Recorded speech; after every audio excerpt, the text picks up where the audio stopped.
city or a town, a frown. The business of a crown, of the living that abounds, of the church and the announcements. It's doing what counts, the underground sound in a city or a town, a frown. The business of a crown, of the living that abounds, of the church and the announcements. It's doing what counts. The underground sound is the voice within, to give ear to the spirit and to flee from sin, to live for Jesus and the praise of Him, by not selling out for the praise of men, to do whatever it takes, no matter what the cost, to keep pushing up the weight, carrying the cross, straight bench pressing sin, defend the word that lacks, and your best mention Him, or then you gon' die. Cause the underground sound in a city or a town, the business of a crown, of the living that abounds, of the church and the announcements. It's doing what counts, the underground sound in a city or a town, the frown. What's up? We are live on here. I was gonna ask you, did you watch the Risen fight? Yes, I did. What'd you think of the show? It's a typical Pride show, man. A lot of things that fans want to see, that kind of circus effect. Some good fights, a lot of new things. I think for someone who's been in the Japanese MMA longer would be more interested, because there's a lot of people in the Japanese MMA that were making switchovers to from kickboxing to MMA and stuff. So it was pretty interesting for a Japanese fan. Yeah, I thought the production looked really, really good in the very beginning. You know what I mean? I was like, whoa, this is legitimately like Pride. I can't say that the fights were like Pride, but the production was. Yeah, oh, definitely. Those Sakaki Bada is like one of the best at making it like a movie-like production. The entrance, the beginning, the whole fireworks plays and everything. Yeah. My best friend actually wanted me to ask you this. What do you think about Fedor and his role in MMA and his position and stuff like that? Like, what are your thoughts on Fedor personally? I think he's a great fighter. He's not as good as everyone puts him to be, like this untouchable guy, as we saw in Dan Henderson's fight. And I think he lost to, what's his name? He's a UFC champ now. But Verdum. Verdum, so he's definitely not that fighter that they put him out to be, but he's definitely, I think he's good enough to beat any of the top fighters on any given night. Yeah, he's one of the top guys. I wanted to ask you, actually, I was interested, was that a fight that was ever, obviously that was a fight you were probably interested in. Like, did that ever come close to happening? I was always trying to fight the best person in the world, as everyone, I don't know if everyone knows, but when I was in Pride, I picked all my fights. A lot of guys get told who to fight, but I think in my situation, I was one of the few fighters that actually called the shots with Pride. I picked my own fighters. I picked all the people that were the best of their time. When I fought Heat Hearing, he just beat Tom Erickson. When I fought Nogueira, he was the Pride champ. When I fought Mark Kerr, he just beat Ugo Duarte and was known as one of the most ferocious fighters. When I fought Igor, he just knocked out Francisco Bueno. But the time when Fedor started coming up, I was already trying to move out of heavyweights, because it's after the Nogueira fight. So I wanted to fight more in the, I was eyeing myself more on Vanderlei Silva, And I was actually at the end where, after the Igor fight, I pretty much knew that there was nothing more that I would learn in the ring as a man. So I was actually planning to move on and retire, and I wanted Vanderlei Silva. As far as Fedor, when he was coming up, I was moving out of the heavyweight division. He was definitely a fight that I would entertain, but it never really got into any situation where there was actually talks about it. Okay. Let me really quickly call that the test. Okay. Okay. So we'll take a little break and let me just make sure that Recorded. I'm gonna play it right here. I wanted Vanderlei Silva. As far as Fedor, when he was coming up, I was moving on to heavyweight division. It was definitely a fight that I would entertain, but it never really got into any situation where there was actually talks about it. Okay. Let me really quickly call that the test. Did you pick that up on your side? Yeah. All right, we're looking good then, man. Okay, before I start this back up. Okay, I'm gonna hit it and keep talking. Okay, so you fought Nogueira instead of Vanderlei, right? That's kind of what happened there. Yeah. What many people probably don't know about the fight with Nogueira was up until a month before that, it was all the discussion of me fighting Vanderlei Silva. I was already kind of semi-retired at the time, yeah, because I fought Igor. After I fought Igor, I knew that the reason why I fought in the ring wasn't because I wanted to get a belt. The reason why I fought in the ring was because I wanted to test myself and grow as a man, and not necessarily meaning I'm going to fight all fights that I can win and get my win-loss record good. It was more about fighting a fight that I thought that would push me to a limit where I would hit that fear zone, and I would have to become stronger as a person inside to walk through that fear zone with my head up high. So when I fought Igor, I felt, as far as going into the ring and going into that fear zone, going into that state of possibly dying in the ring and being able to, with a strong heart, go through it, I just felt that there was nothing actually greater than what I experienced in Igor's fight. I just thought that it was the closest thing to death. I had a broken finger, broken jaw, perforated eardrum, swollen brain, kidney level 2,000 times the normal man. So for me, I felt that there was nothing more in the ring that I could be tested that would build myself, build my heart, to strengthen my heart as a man. So after the Igor fight, I was pretty much thinking of retirement. The reason why I came back for a hearing fight was because I felt that if I retired, it would be such a sudden thing that I thought I needed to say like a one farewell fight to my fans. And that's why I fought the hearing. After the hearing fight, I grabbed the mic and retired.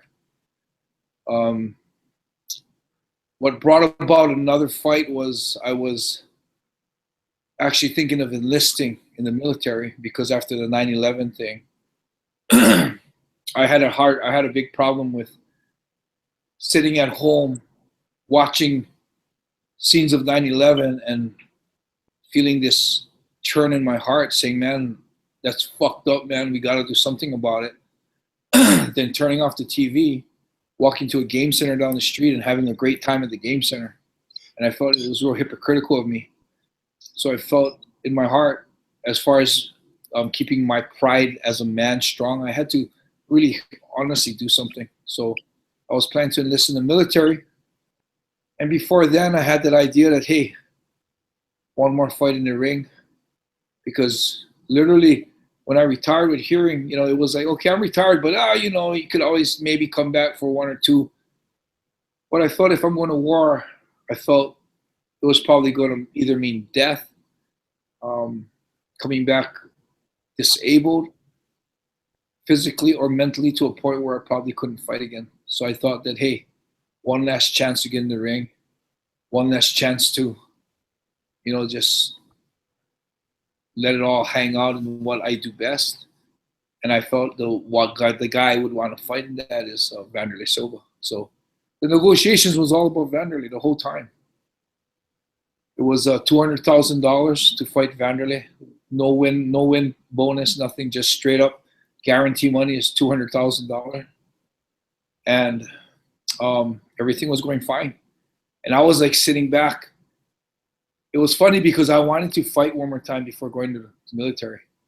So we played a little Pride. Mr. Sakakibara doesn't know this yet, but he'll know it now. But we played him. We played him big time because I told my manager they have been wanting me to come out of retirement to a point of staging this thing with Guy Menser, my brother's fight, trying to get me out of retirement. They've been wanting me to get out of retirement, so I knew that. So we used that as the ace up our sleeve. So I had my manager call Pride and tell him that, hey, Enson's going to the military. Let's get him in for one more fight. And so I was playing this side where I'm retired, I'm done, I want to enlist. So they called me and said, hey, Enson, we hear you're going to the military. Do you want to fight one more fight? And I was like, I don't know. Well, if I ever would even consider it, it had to be Vanderlei Silva. So they were like all for it.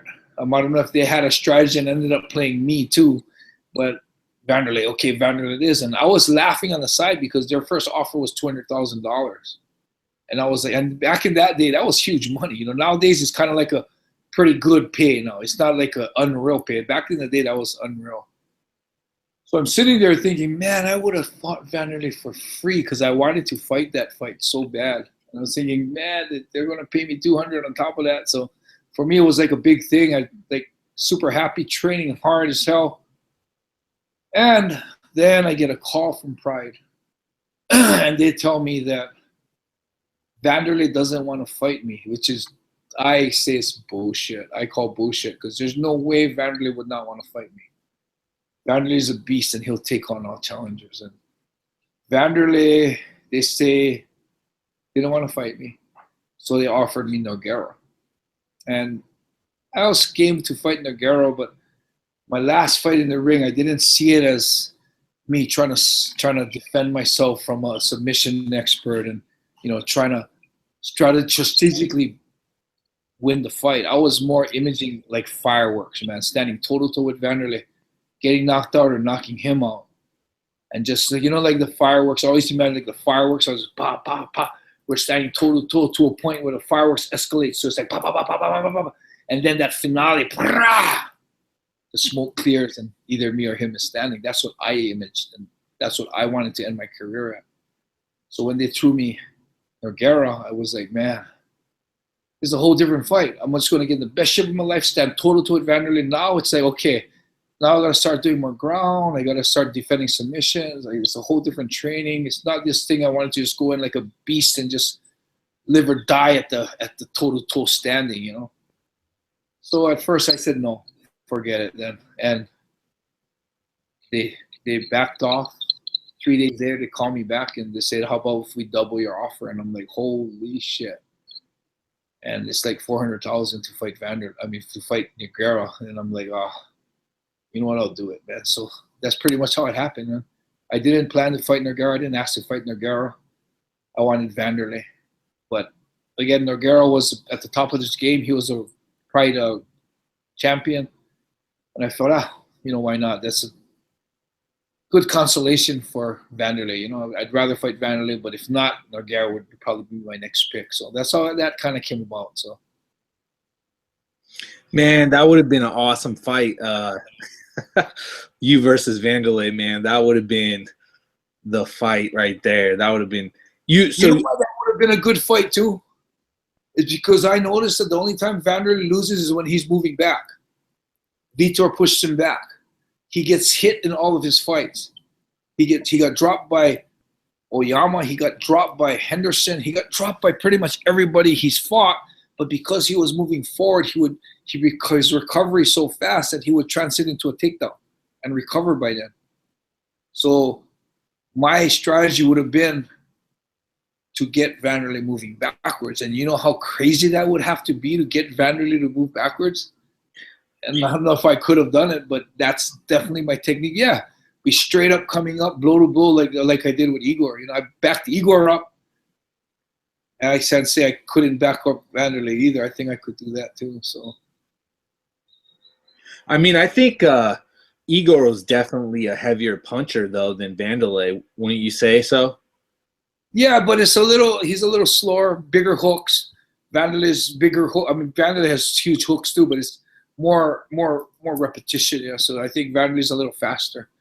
But it's a little different. You know, I think as far as the punch velocity, I think Igor probably hit harder, but it'll be a total battle, man. It'd be so exciting.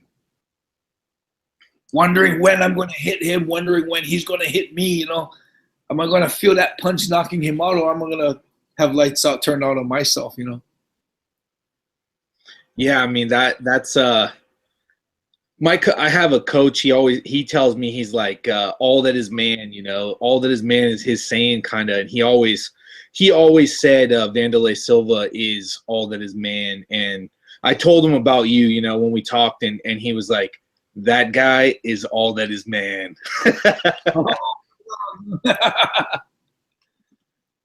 I wanted to ask you about this, the quote from your book in the very beginning.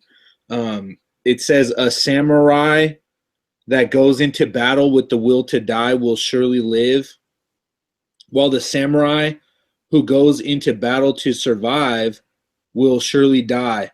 Where the body may die, the spirit will rise. I was wondering if you could kind of explain that quote. I love that quote. It's such a it's not directly understandable until you really think about it, because when you read the first phrase, it's understandable. It doesn't make sense, though, because you say that the samurai goes into battle with the will to die will surely live. If you really think about it, if you go into battle with the will to die, you're going on the front line with guns blaring, and you're going to be running out to the enemy, you know, without, you know, with the will to die. If you had, I mean, it's not with willing to die. No, it's the will to die. It's a whole different thing. So you're going there almost wanting to die in battle. So you're going to go straight up and have hand-to-hand combat with the guns, knives, whatever, and stand toe-to-toe. And I'd say if you go into the battle with the will to die, you probably will die. So if you look at that first sentence, like, that doesn't make sense. How would you surely live? Because surely is almost a guarantee. And then you read the next sentence, and still it gets kind of weird. It's the samurai that goes into battle with the concern to survive will surely die. It's like if you go into battle and you be careful, you don't go on the front line, you run in the back, you stay behind the bunkers, you know, you have that concern to survive. There's a good chance you survive, so how would you surely die? But the interesting thing about that quote is that it ties it into the end. And you see the end, it says, where the body may die, the spirit will rise. So what it changes that whole thing into being is a spiritual saying, not a physical saying. Yeah. So if you're a samurai and you go into battle with the will to die, and you fight with the will to die, you fight with everything you got, willing to die, your spirit will rise. Yeah, your spirit will live. You go into battle with that coward attitude, where you let those guys go first and let them die so you can stay safe and be behind, you know, as spiritually, man, you're dead, man. So I love that saying because of that. Yeah, man, I find that to me, it's just an incredible mindset that you have about how everything, it just seemed like your whole life has been this spiritual journey, and you always took the route to grow spiritually rather than the, you know, if you look at it as like two different realms of, we're living in the material realm and there's the spiritual realm. You kind of went, you know, you went through life focused on the spiritual. And I wanted to ask you, like, tracing back, you know, when you grew up in Hawaii, where did that start from? Where did you get that kind of mindset from? Like, how did you start thinking that way? I don't know. It's kind of understandable. You know, you figure it's inevitable that the body will die. It's also unsure of what happens after death. Do you just die and disappear? Is there a reincarnation? Is there a spiritual life that goes on? I mean, it's like a big question. I tend to believe that there is a spiritual life after physical life. And I don't know if it's been groomed to me through Hawaii or my parents or what it is, but throughout my life, throughout my experience that I've been through, especially the death of people that are close to me, I've tended to believe that there's two lives. There's a physical life and there's a spiritual life. And as much as we think that 80, 90, 100 years is a long time, compare it to eternity, it's a speck it's a speck compared to eternity. So I believe that all life starts in a speck, and the speck is that physical life. I also believe that the physical life is a gauge and a catapult to catapult you into the eternal life, which is spiritual life. And I believe that everything you do and everything you experience and how you handle the situations you have in your physical life will increase the levels that you will go to and what you will become spiritually. So I always felt that people are so concerned about physical life or what they do when they're alive, not knowing that it's a speck in eternity. And for a real simple example is, most people tend to believe that there's only a physical life. So what is the natural thing to do is to extend your physical life as much as you can by being safe, not taking chances. But for me, because I believe there's a spiritual life, and I believe that the chances I take, if it's for the right reasons, is only going to help me in my spiritual life. It's going to build my spirit into a better person.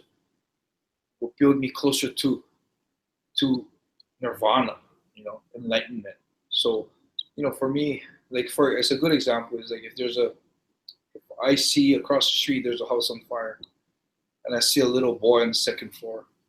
Firefighters don't want to go in, but there's definitely a way up to get up there and try and save him. There's a 50% chance that you're not going to make it out. There's a 50% chance that you're not going to be able to save the kid. You're both going to die.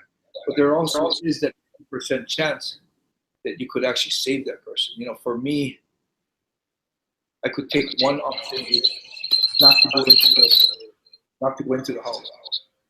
The only problem with doing that is I would always wonder if I could have saved that person. And the only reason why I would decide not to run into the house is because I wouldn't want to shorten my physical life.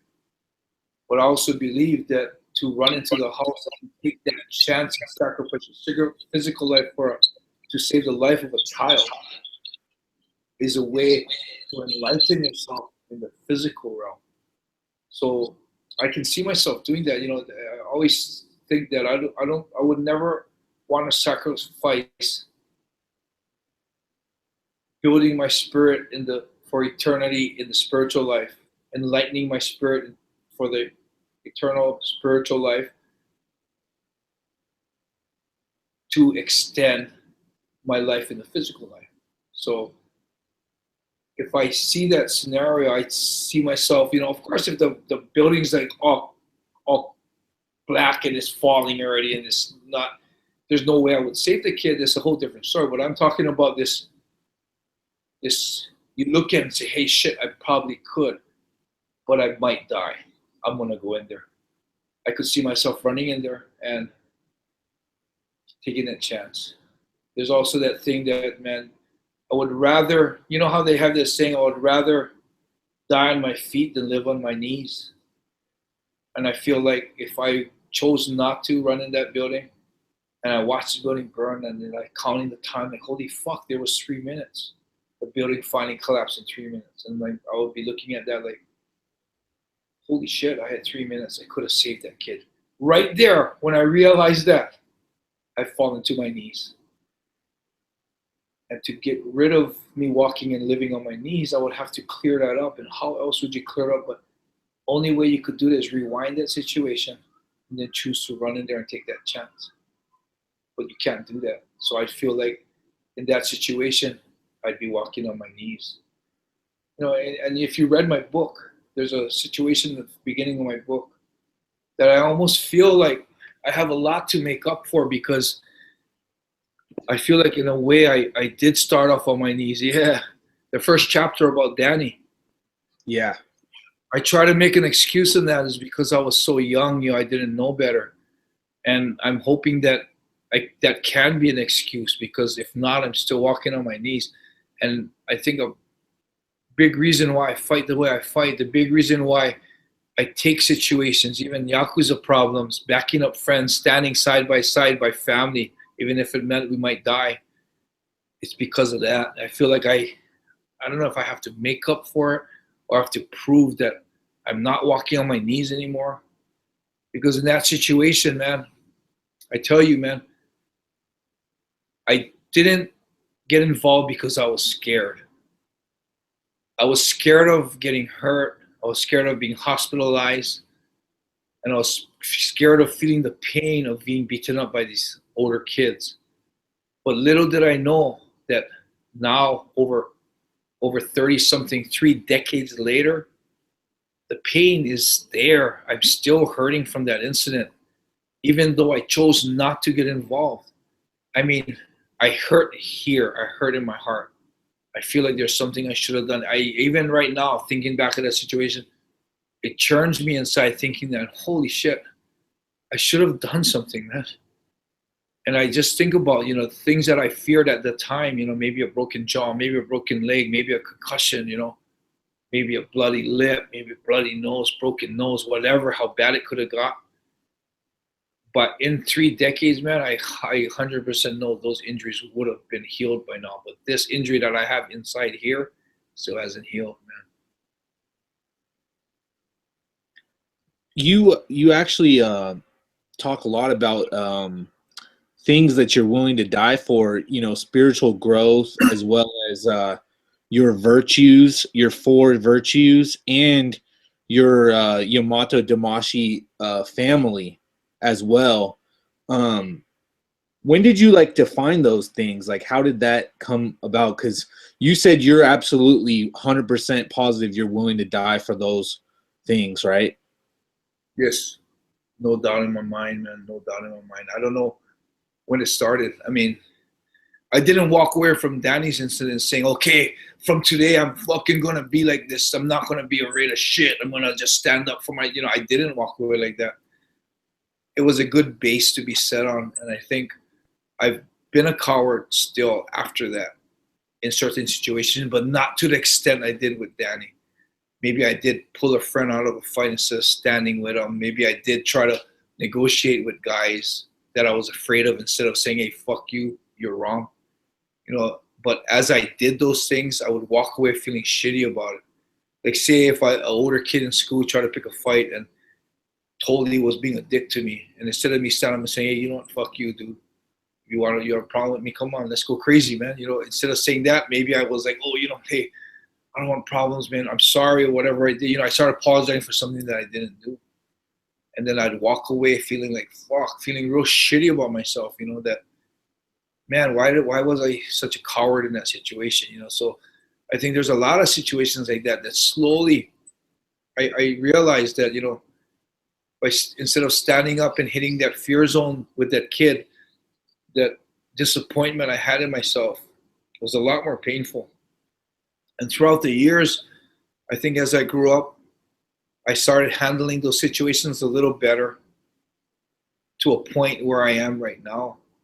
I mean, I love life, man. I'm enjoying my life. I'm enjoying helping the people up north. I have an awesome girlfriend. I'm happy, man. But if it came down to doing the right thing, whether it's someone I know or not, like a kid in a burning building, whether it was for someone I call my family and my Yamato Damashi Ichizoku, whether it was for my beliefs, I'd be willing to die tomorrow if I have to. If there's this opportunity that came, I'd be willing to die tomorrow. Death isn't bad. This is just something you have to do to transit to heaven. Yeah, I believe that.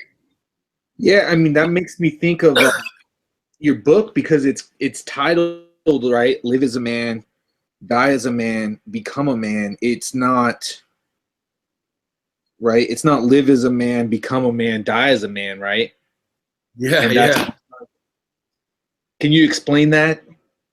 Yeah, when I saw that saying, it was in the Yakuza building, and I was looking at this thing, and it said in Japanese, "Otoko de ikitai, otoko de shinitai, otoko ni naritai." And I was like, okay, that says I want to live as a man, I want to die as a man, I want to become a man. I was saying, okay, if you're dead, how do you become a man? I was saying that's the wrong order, man. That's a cool saying, but it's the wrong order. So I asked that Yakuza guy, Mr. Fujita, I asked him, why is that is that the wrong order, man? He goes, no, no, no. He said, and he explained to me that when you live as a man, all the situations you go into, all the hard times that you go through, is all little tests on how you're going to build the strength of your heart. It's a little test on how you're going to build your spirit for the final test. So those experiences are little pop quizzes, yeah, if you want to put it into a school term. And death is the final examination. So the more you can work and practice and get better at the pop examinations, is a better chance that you're going to pass the final examination. And the reason why becoming a man is at the end is until you see what your score is or how you do on the final examination, you're not going to get your final grade. So I can live as a man, try to protect my family as a man, and be as strong as I can. But when death comes, if I run from it, if I die as a coward, I've never became a man. So that's what really got me interested in the situation. You know, I mean, that saying got me really interested. So that's a gangster quote then. Yeah, it's from a Yakuza office. Yeah. So your book is titled based off of a Yakuza quote. That's something you said, right? Is that you relate a lot to the Yakuza for certain things like that, like their philosophies of loyalty, right? What are your 4 virtues again? It's loyalty, honor, compassion, and integrity. And I think that's what Yamato Damashi encompasses, and that's the 4 attributes that the Yakuza run by. You know, I mean, I'm not saying the Yakuza are awesome, an awesome group or all good, but their base belief and honor system is awesome. And you know, you say a lot of the big high up guys back in the old time, the old school Yakuza guys have that honor and have that, you know, that belief of Yamato Damashi. But then you got these little punks nowadays, the younger ones right now, is, you know, selling drugs, pornography, you know, just trying to strong arm people, being tough, acting tough, you know. Those kind of guys just really give them a bad name. You know, it's just not what the old school Yakuza were about. You know, I'm not saying they're good people. I'm not saying that there's people that you should be related with, but all I'm saying is that I found in the Yakuza groups, I found some of the most honorable people that I've ever met.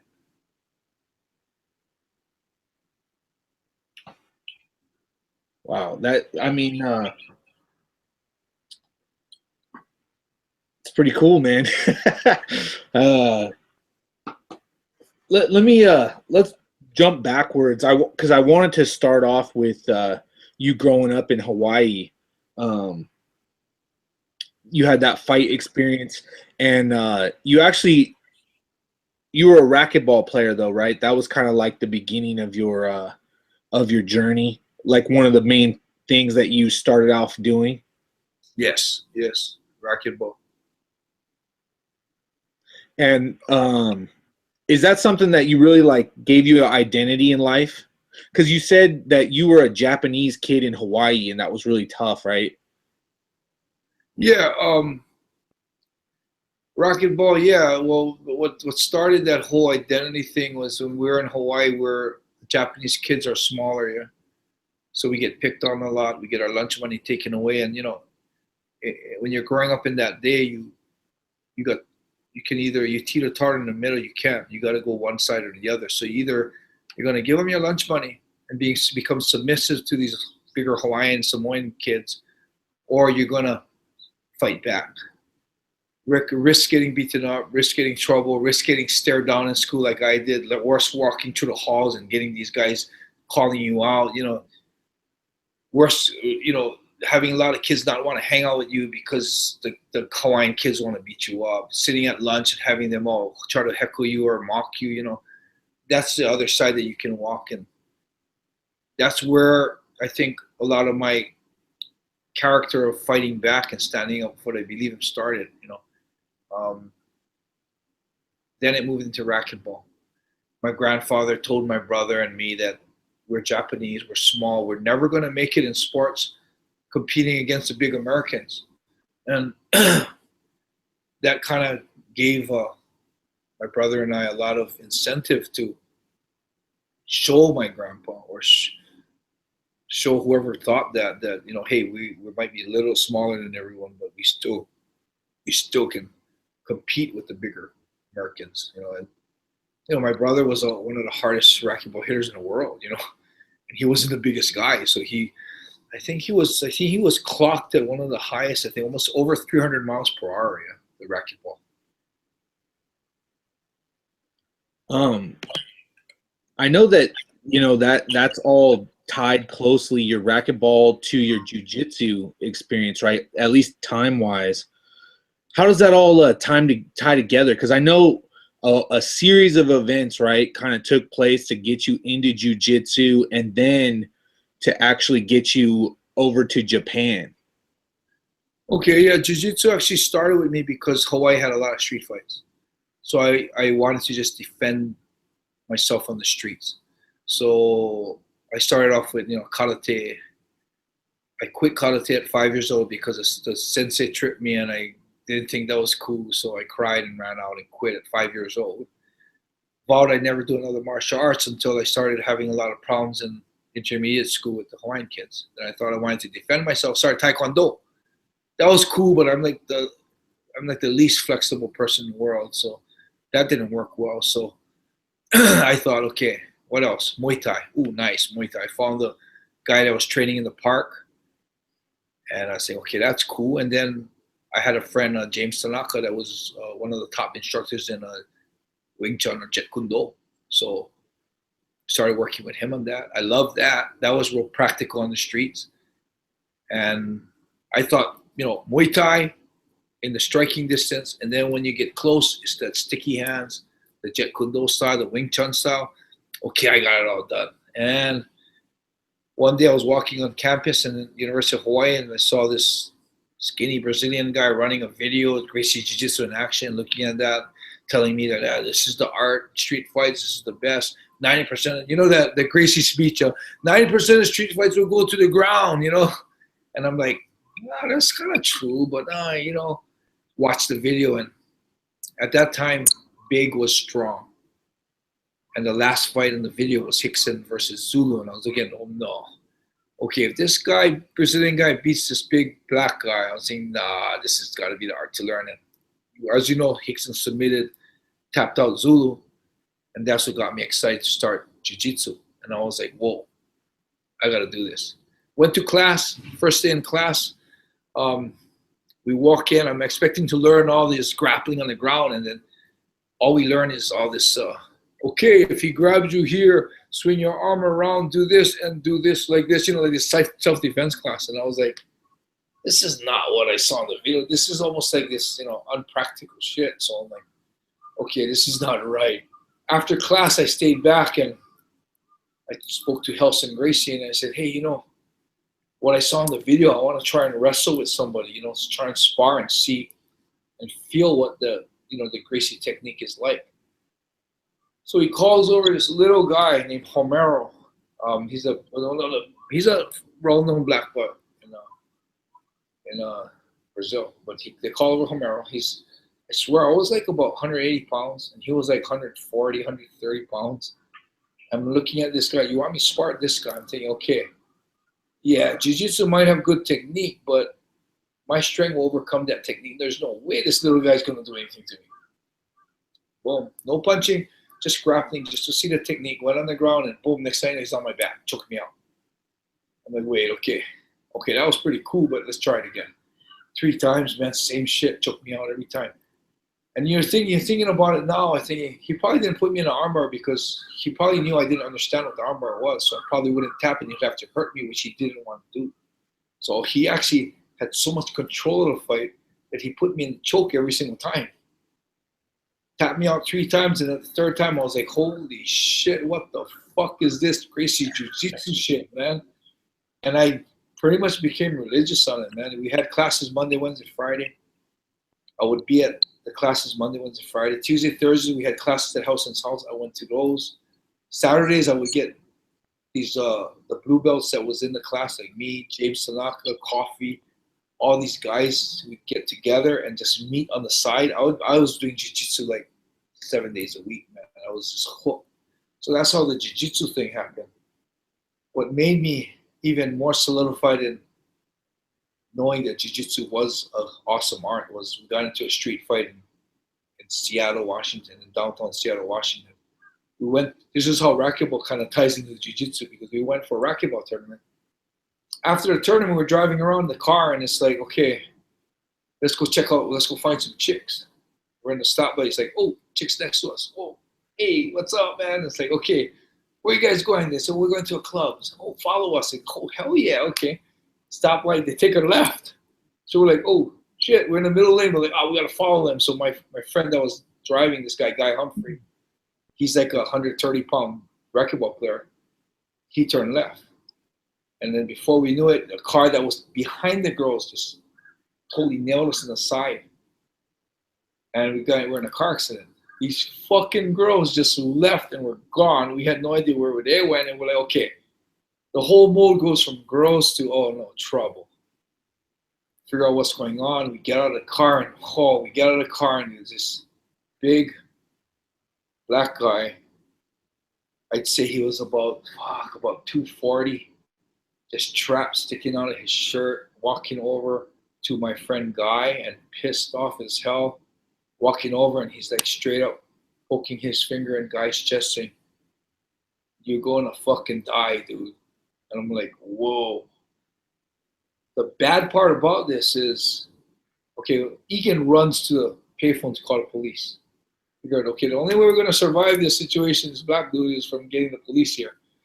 And I'm in a situation where half an hour before, I'm telling Egan and Guy how great this Gracie Jiu-Jitsu thing is, giving the total Gracie Jiu-Jitsu speech saying, size doesn't matter, kind of shit. And I'm putting Egan in the ground, choking him, armbarring him, doing whatever. Getting Guy there, boom, armbarring him and showing them, like, hey, see, Gracie Jiu-Jitsu is so good, man. Look at me. I'm not even using my power and shit and giving that whole Gracie Jiu-Jitsu speech. And half an hour later, I'm over there looking at this huge black guy with beady round eyes, traps like the size of mountains, and looking at my friend saying he's going to kill him. And I'm looking at myself and thinking, okay, I've already gave this big speech on how size doesn't matter. This guy shouldn't matter. Something, okay, but whew. I don't know if I believe that Gracie shit's this much yet. So I'm like, okay, what else do I do? I'm like, okay, I got to take a stance. So what I did was I went over, addressed the black guy and said in a semi-cocky, kind of friendly way saying, hey, dude, cool down.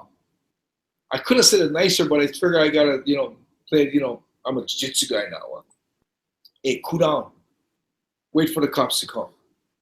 And then I see these eyes come from Guy, go straight over to me and he tells me, who the fuck are you? I'm like, holy shit. And he goes, now I'm going to kill you, you motherfucker, he told me.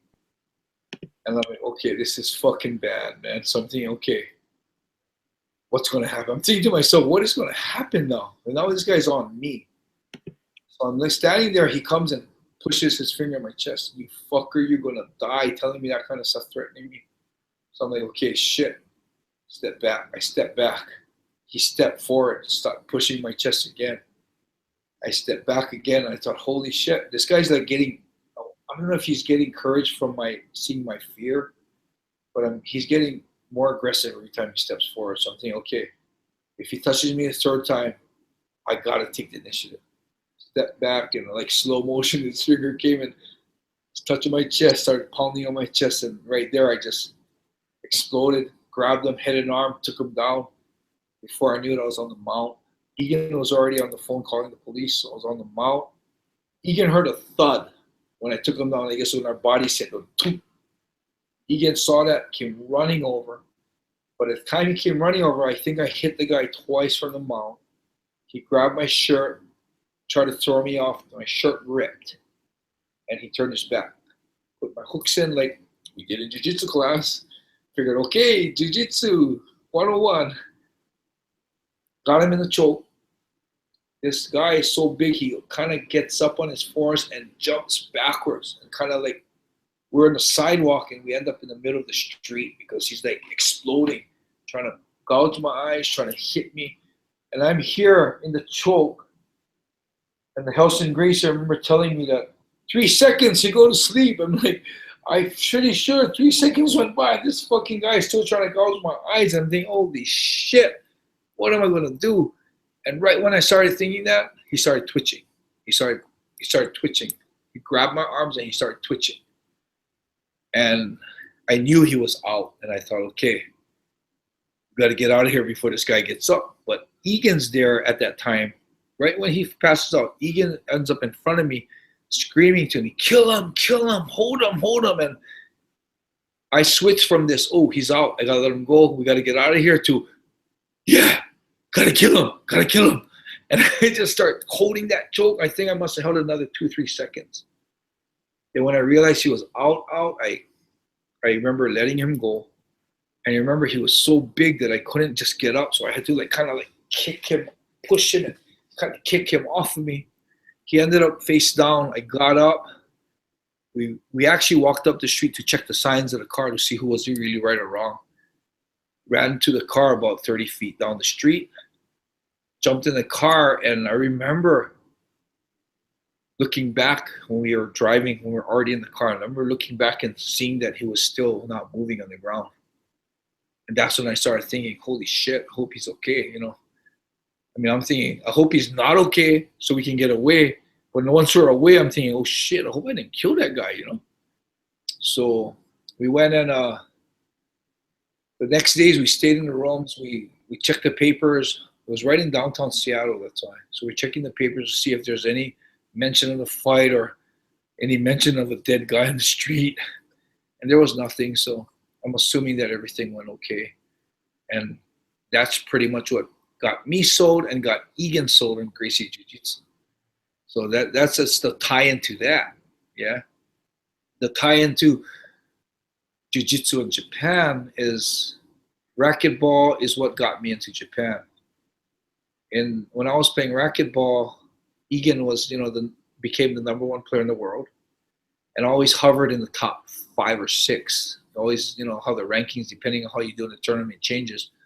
And I was always hovering down in like 28, 34, just pretty much being in that bottom level. And it came to a point where the tour was really hurting. They were canceling pro stops, and I wasn't making any money on it. My parents were paying every trip. I was living off Egan's sponsor, staying in his room, wearing his clothing. So pretty much leeching off my parents and Egan. And I felt I had to make a decision on to go back to school.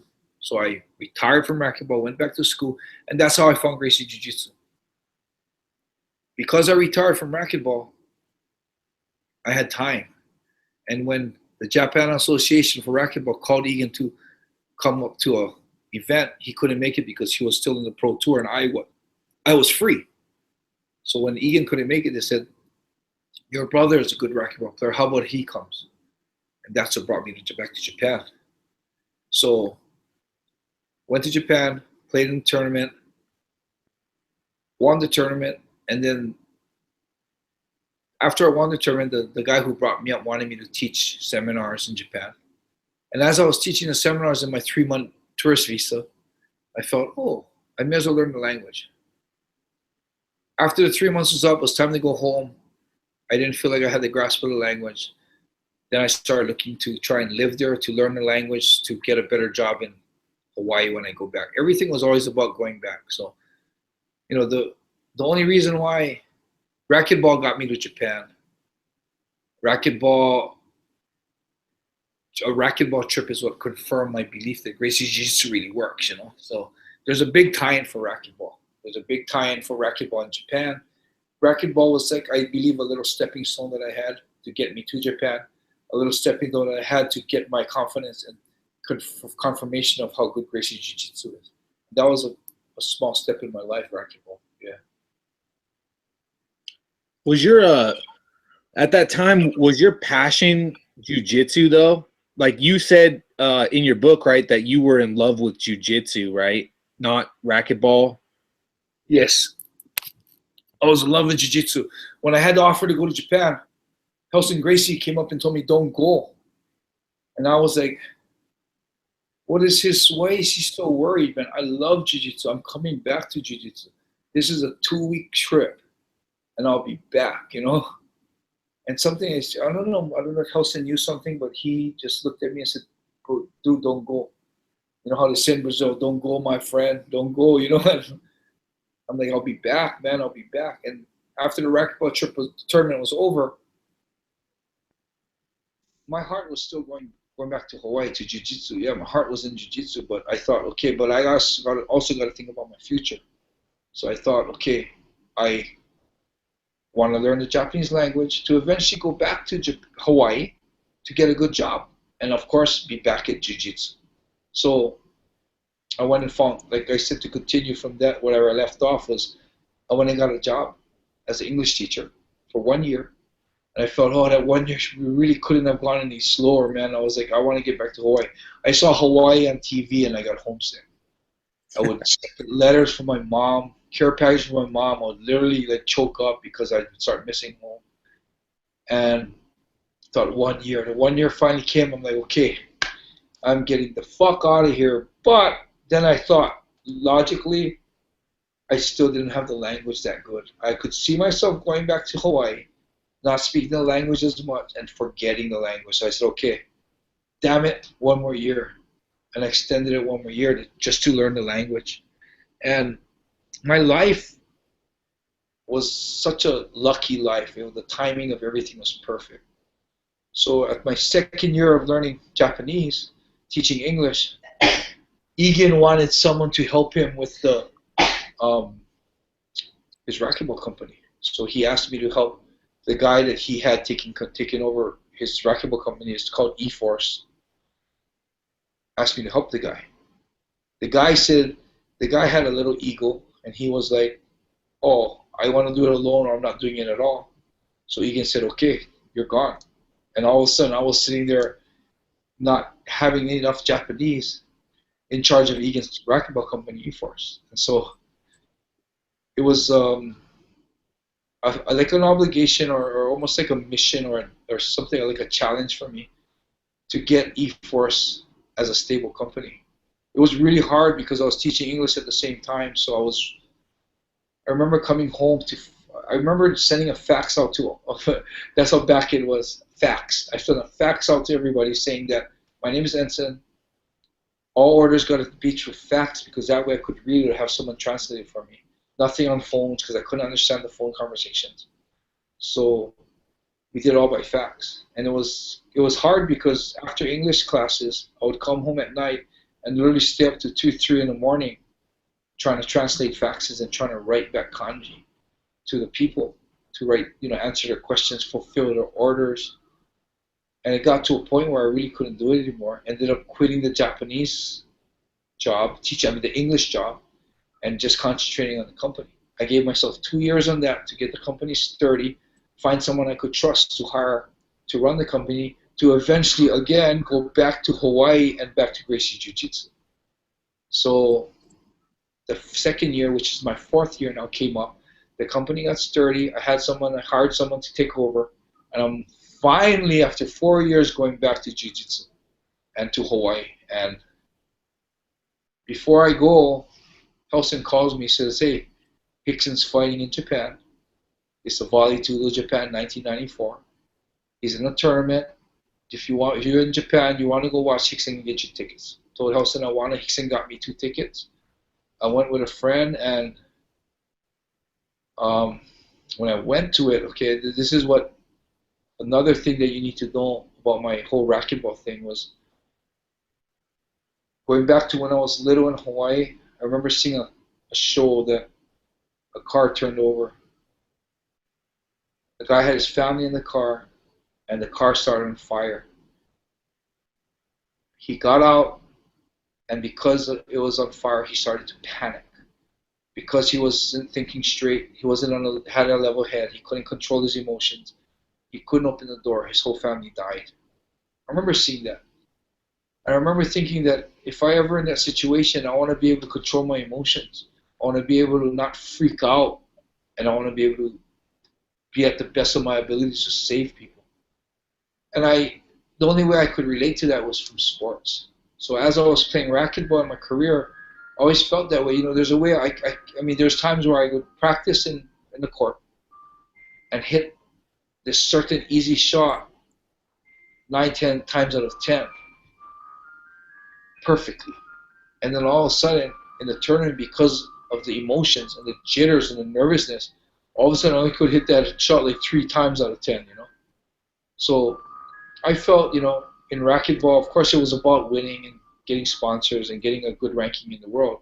But my side objective was to be able to control my emotions for a bigger picture, to be a stronger man, to be a stronger person, so I could eventually, in the situation, not react perfectly, but react to the best of my abilities to think on a level head and be in control of my movements. Yeah. So at that time, at the same time, and that is, like if you hear about a video on Live Leak or something, some kind of one of those internets that has this real gruesome shit. You see this title: "Man gets run over by a bus and his head is run over, brains gushing out."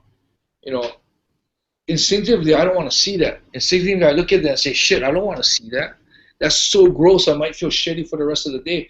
But then on the side, I'm thinking the same thing, and the same thought of being able to react through all the situations. I want to see that, because although it might ruin my day or my week for that day, for that time, I've seen it once. If I see it again, I'm not going to freak out as much. And the more I can see it, the more I can relate to it. And if one day it happens on the street, and my friends, I have 4 friends with me, one gets run over, his head gets run over, his brains are gushed out, and the 3 others are lying down with their legs turned the other way, I wouldn't freak out so much because I've seen it before. So, that's another thing that I used to do, is make sure I watch those things and absorb it. So that was my whole thing, being able to control my emotions in any situation. So what was good with the racquetball tournament, through the years playing racquetball, I actually started not to the point where I could be the same Enson in the practice court in the national tournaments, but pretty close to it. Pretty 90% to a point where the Enson that was practicing was the Enson that's going to be playing in the tournament. So it was cool, it was awesome, and I felt, okay, so if there's a situation where the car turns over and I got to save my family, I'm confident that I can do pretty good and being level-headed and getting them out. Then I go to the Valley Tour of Japan when Rickson fights. I'm not in the ring. It's Rickson. I consider someone like a brother, where I was really close to the Gracies. And we go up, I'm on the 2nd level watching the fight. And I remember when Rickson was fighting, I remember that nervousness to a point where I couldn't even control myself. I'm the type of person that cheers in a fight but doesn't scream out or heckle. I'll sit down and just watch, and when he wins, be like, under my breath, go, yes, all right, But for some reason, seeing a friend fight in the ring, it was just nerve-wracking for me, to a point where when Rickson won, I actually jumped up and started screaming, yes, yes, And then after the event was over, I walked in thinking, holy shit, watching a friend fight in the ring, I couldn't control my emotions. And then all of a sudden that whole frame of mind comes in and says, holy shit, I can't even control myself, my friends fighting in the ring. What would happen if it was me? And I'm thinking, oh shit, I thought I had my emotions under control, but all of a sudden I'm feeling like a whole white belt again, thinking, damn, I gotta get in the ring once. I gotta feel that thing. Whether I'm gonna make a career of it or not is not the question. Just the fact that I can feel it once, that anxiety, and try to control it. I know if I do it once, it'll make me better at controlling in the future. So I thought, okay, once, I gotta try that. And that's what created the movement in the ring. A lot of these fighters nowadays are getting to the ring because they think they can win the belt. They think they can be rich because it's a big money sport now. I didn't get into that for that. I got into fighting because I felt it was an avenue to build myself as a man, to be a stronger man in life, to protect the people that I love. So it was a whole different aspect on why I went into the ring. So that's the reason why I fought. You know, I mean, people probably, unless you read my book, people don't know that I didn't fight for the titles. I didn't fight for the sponsors. I didn't fight for the fame. I fought for the honor. I fought for building myself spiritually. I fought to become a better, stronger person. Yeah. So that's the story of why I started. That's amazing that actually started with racquetball, you know? Yeah. The whole nerves, like, you know, controlling your nerves. I mean, the escalation from racquetball to fighting, I don't know, that's kind of cool that it started out that way with racquetball, you know? Life was like that, man. It's like growing up in a real peaceful American Japanese community, going into an intermediate school where it combined the Hawaiian communities next to us, having to fight for your lunch money, having to fight for your honor to not be picked on, to going into sports with our grandfather telling us that we're not big enough and strong enough for Japanese people, going into fighting, you know. I mean, I go into Japan and I start teaching English, and when I started fighting, it was a perfect timing. Gracie Jiu-Jitsu was sought after in Japan. I was a Gracie practitioner. The timing of that, I mean, my life is amazing how everything works out. I get famous enough to have the resources to help people, then the tsunami happens. You know, it's like, it's really, I feel like I'm 48, and you know how people wish they were young? I don't know, man. I don't wish I was any younger. I don't want to go back to my 20-year-olds because I don't know if I could. I'm so happy at where I am now. I'm not sure if I could actually walk that same path to be in the shoes that I am now. So, you know, I'm kind of happy at where I am. But my life, I'd say I'm a lucky man. You know, I got a lot of the timing of everything, the movement. It's almost like the flow of the river.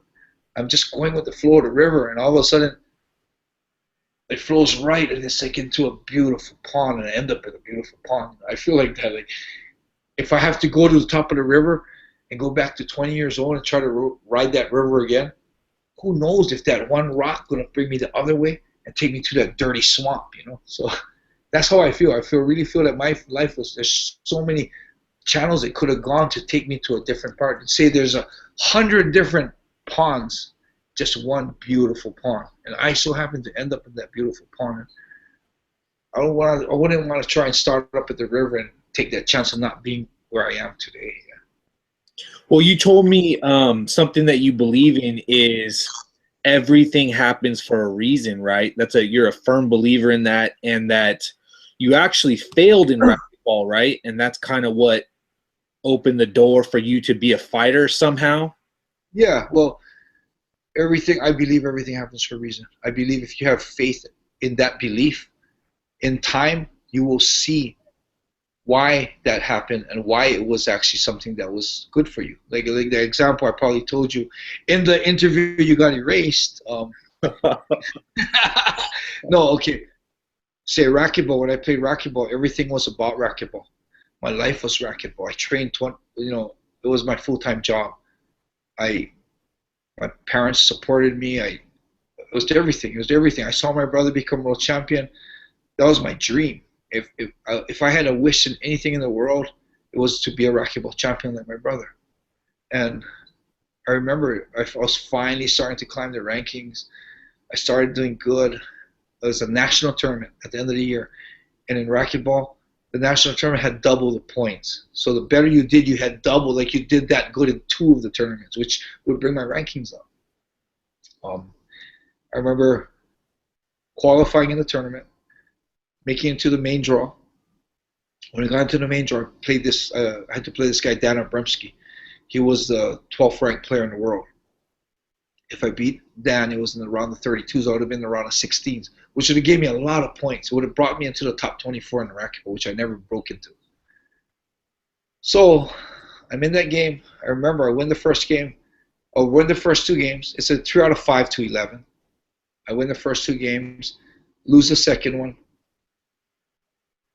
I would lose the third game. Sorry, win game 1, win game 2, game 3. He beats me.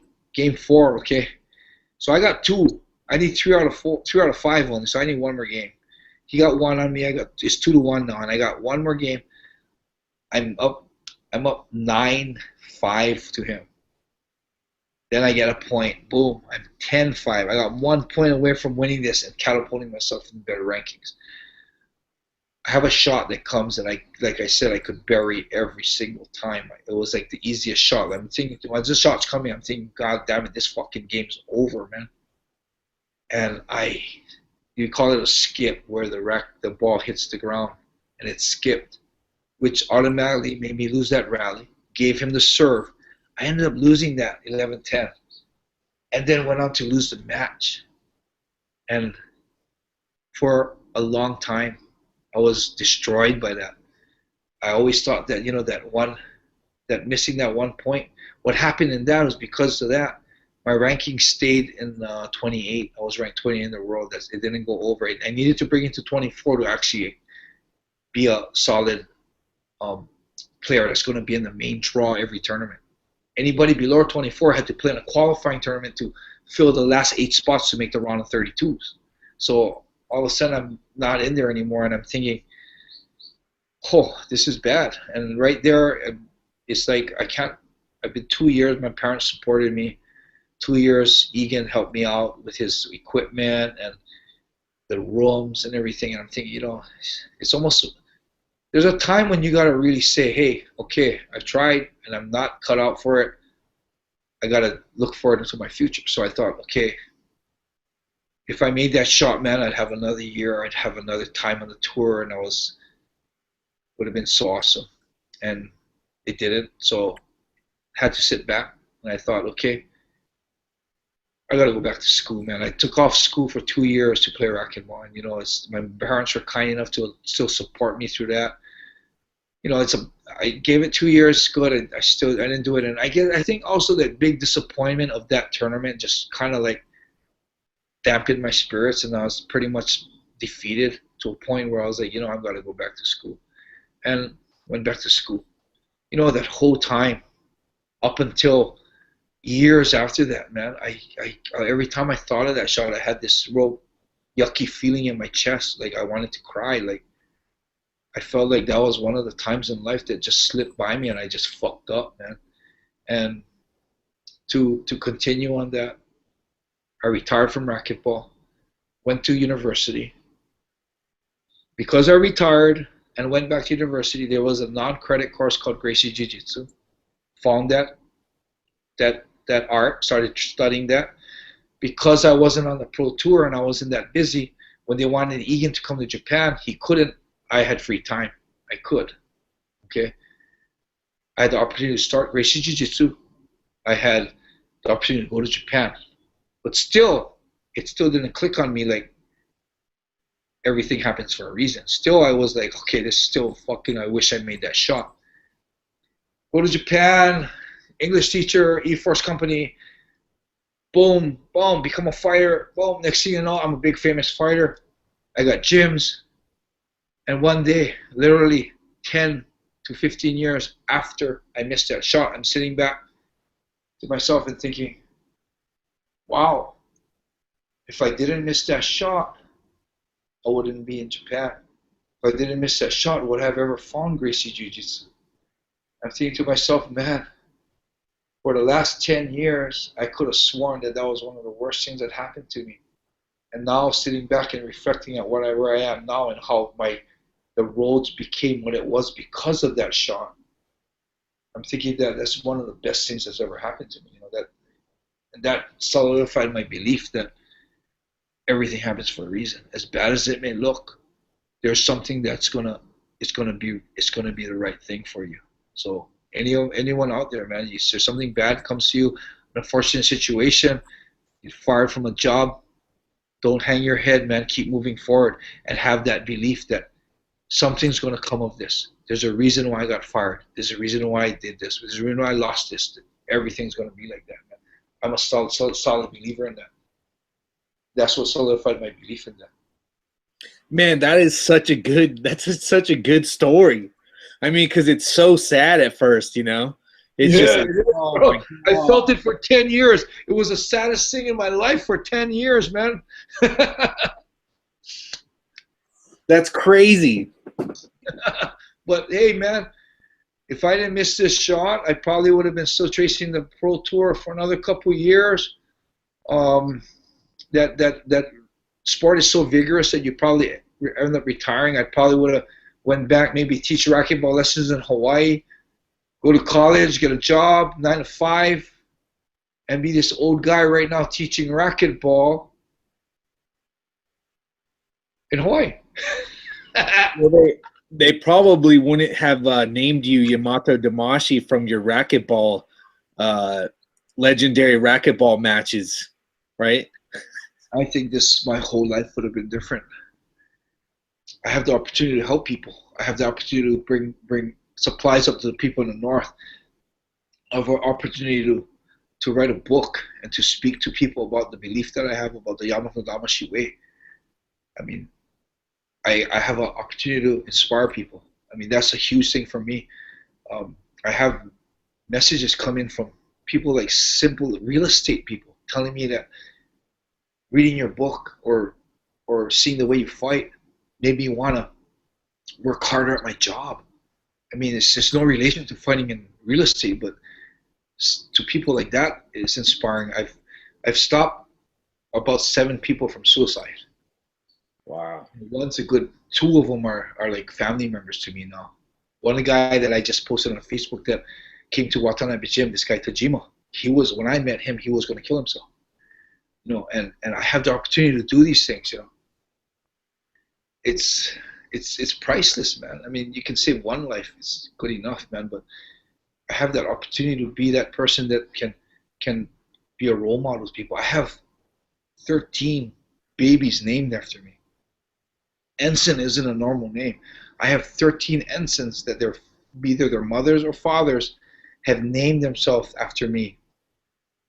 I mean, geez, I mean, what else? I mean, how lucky am I, man? It's so awesome. Yeah, God just chose you, man. God chose you for the work. You had the right heart, you know. Man, and you know the thing too is this is like a lot of the stuff I'm doing, you know, as far as the help up north and the bracelets and you know these inspiring people. It's not something that even takes anything off of me. It's something that I just normally do, and it's just I enjoy it, man. I enjoy it. The missions up north, I'm on number 40 now.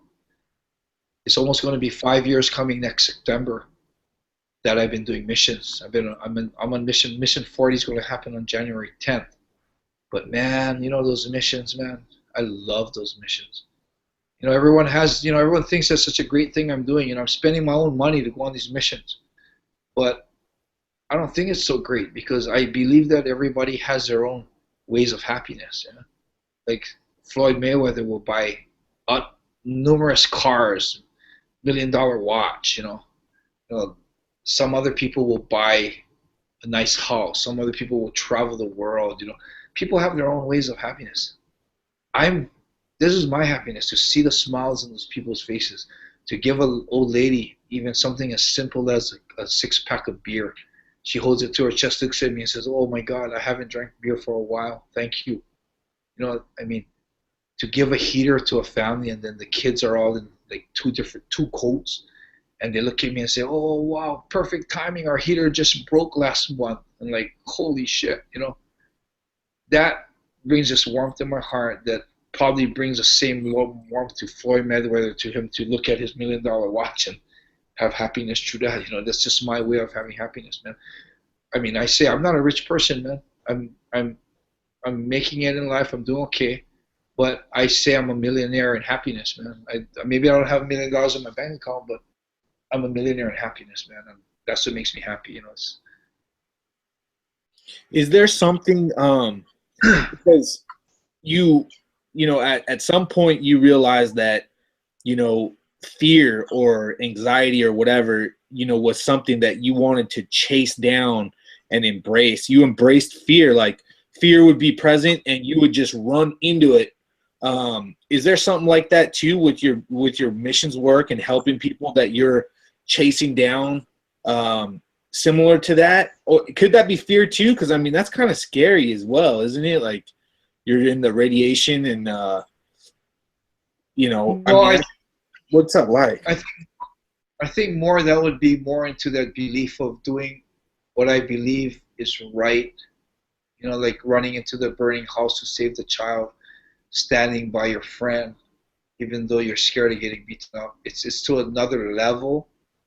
But I have the fame and notoriety to be able to go into the zone. You know, I there's a fan that was doing construction in the zone, so he had the passes to get into the zone. There were, I heard that there were some people that were left behind. I heard there were animals.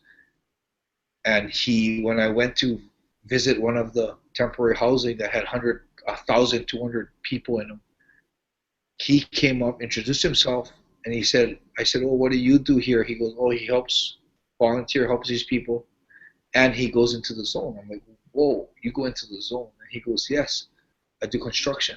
He goes, I can take you. And the only reason why he says because he's a fan. I'm like, holy shit, you can take me into the zone. I said, I want to see.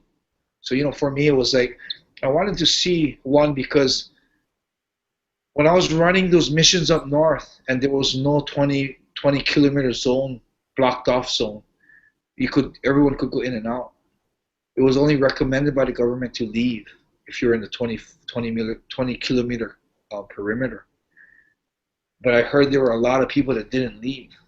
And I always thought that shit, those people need help, man. They need food. They need, you know, they don't have anything there.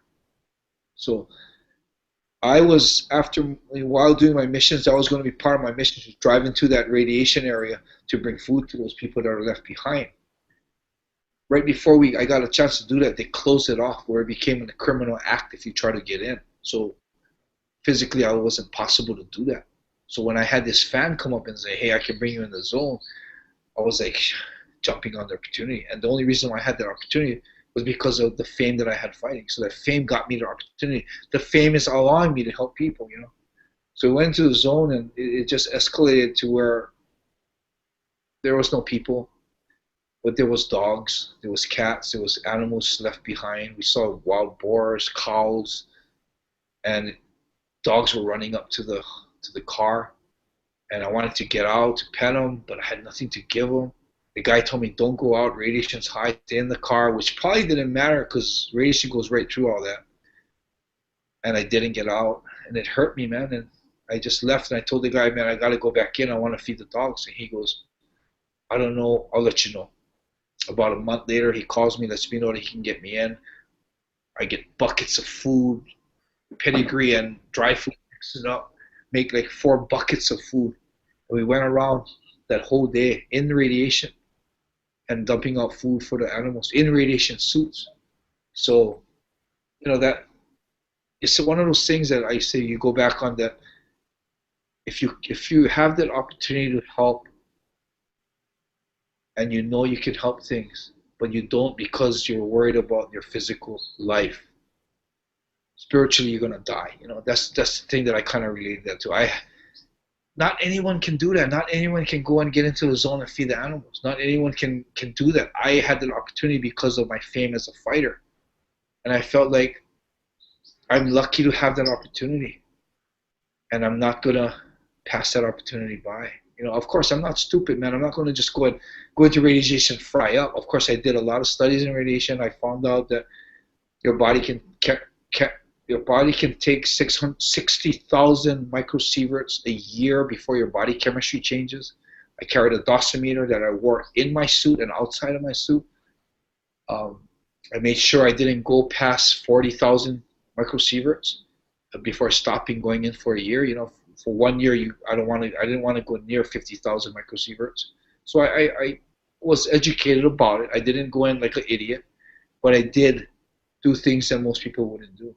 You know, there are times when the dosimeter was just, you know, like the dosimeter is something that calculates, the Geiger counter calculates what you're in at the time. The dosimeter calculates what you're absorbing.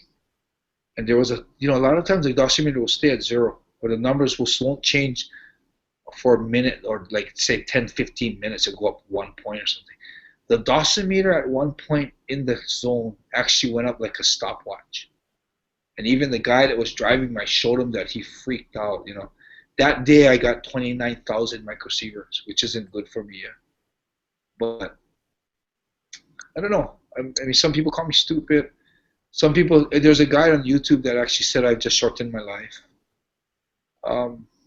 Maybe I did, maybe I didn't. But you know what, man? It was something I felt was right.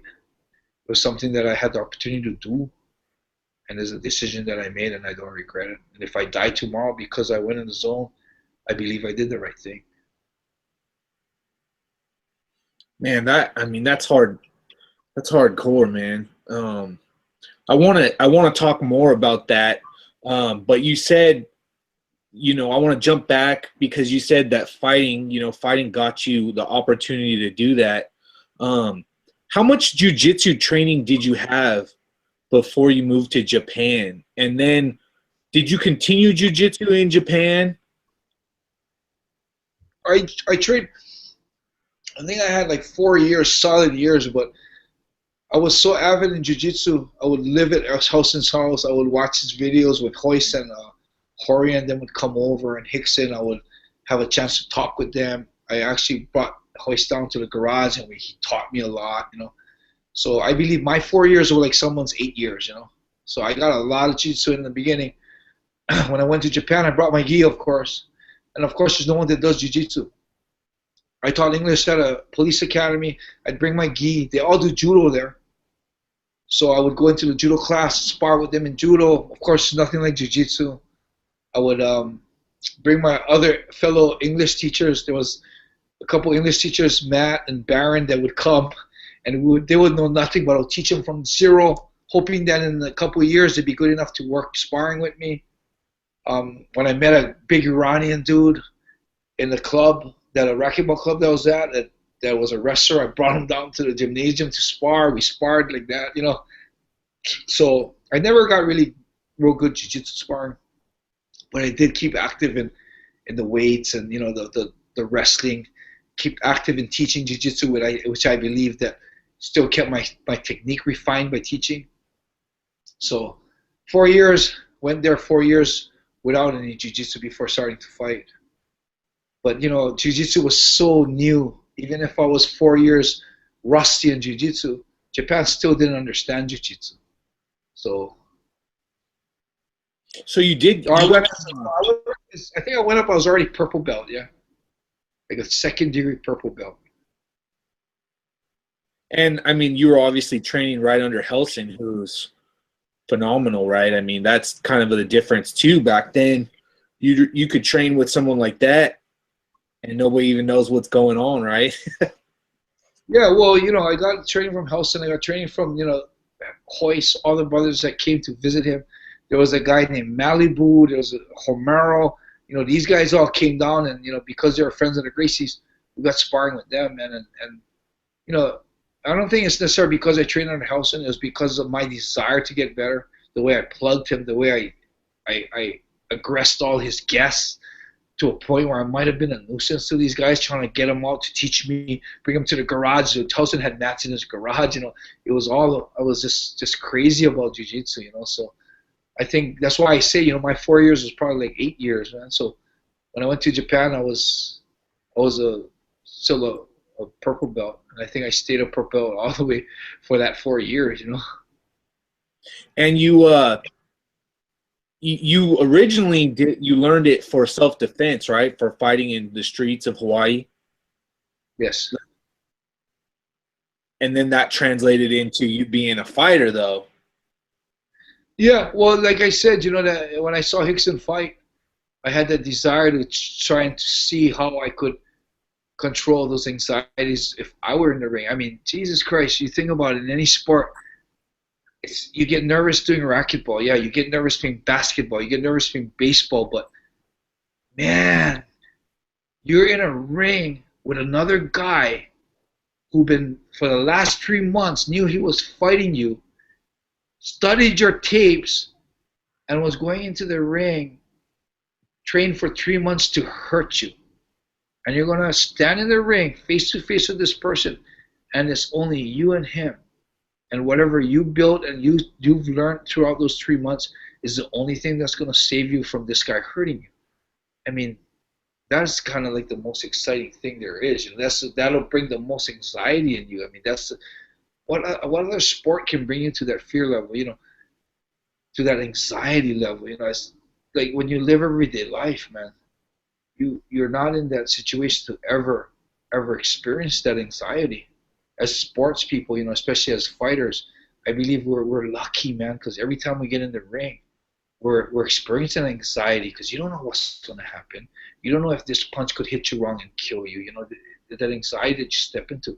And I felt that was just an opportunity for me. You know, I mean, you got a guy work 9 to 5 job, and the day he sees something gruesome or he goes into a situation that brings him into a near panic state and he has to save his family, he had no chance to prepare for that, you know. And I feel like as fighters, we're lucky, man, because we step into that ring and emotionally and as far as spiritually, were able to practice at being more stable person whenever everything anxiety level hits 10, you know. How did it look? So you're at Hickson's fight, right? You went to Valley Tudo. What was it? 94. So you're there at Valley Tudo 94, and you're watching this, and you're just freaking out, having all kinds of you're just screaming and yelling and everything. You can't control yourself. What happens next? You're just like, I gotta do this. And like, how did that play out to you fighting? That's exactly what happened, dude. That's exactly what happened. My whole mission up until there was after that was to get in the ring. And I didn't care if it was amateur. You know, it doesn't matter, man. Knocking you out or someone breaking your arm or choking you unconscious, it doesn't matter if it's amateur or pros, man. That the fact that this guy's going to try and fucking hurt you or take you to a point where if he continued, he could kill you is enough anxiety. So I didn't say, oh, I want to fight in Valley Tudo. Little did I know I'm going to fight 95 in a year, but I didn't think that. I didn't think I was going to fight in any professional fight. I just thought that I just wanted to get into the ring, amateur, pro, I don't care what it was, to that man-to-man combat with one man standing here across you, ready to hurt you. I just felt that anxiety level was something that I never experienced in racquetball. So I was on a mission. I got on the phone. I called Pancras. I called Rings. I called WWF.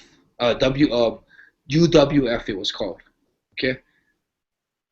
UWF. I talked to a lady, and she says that, how old are you?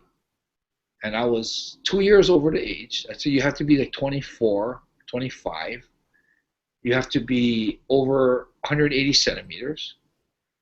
And you have to be a certain weight. I'm like, why does that fucking matter? If I can fight, it's a fighting association. Why does my height and weight and everything matter? And I was like, that's just bullshit. This got to be pro wrestling shit. Boom, cut the phone. Called Rings and Pancras. They have the same thing. Those guys are such organized organizations. They told me, okay, we periodically have a new boy test. They call it Shindeshi test. So it's a new boy test that you can come in and do the test where they put you to calisthenics, all this kind of stuff, and sparring, and they can see how good you are. So, okay, I can be ready for that. Okay, wait for that. Cut the phone. Okay, waiting for that. In the meantime, send in your resume with a picture of you from waist up and full body. So, okay, I did all that. I sent in Pancras probably still has it today. But I sent it into Pancras and Rings. While waiting, I'm antsy. Okay, there's got to be. Went to the store, looked at all the videos. What association would be able to allow me to use jiu-jitsu? I was thinking, because that's my strength. I didn't know how to strike. So I'm looking at that and I see the Shuto video. And I'm thinking, okay, Valley Japan is a link to Shuto.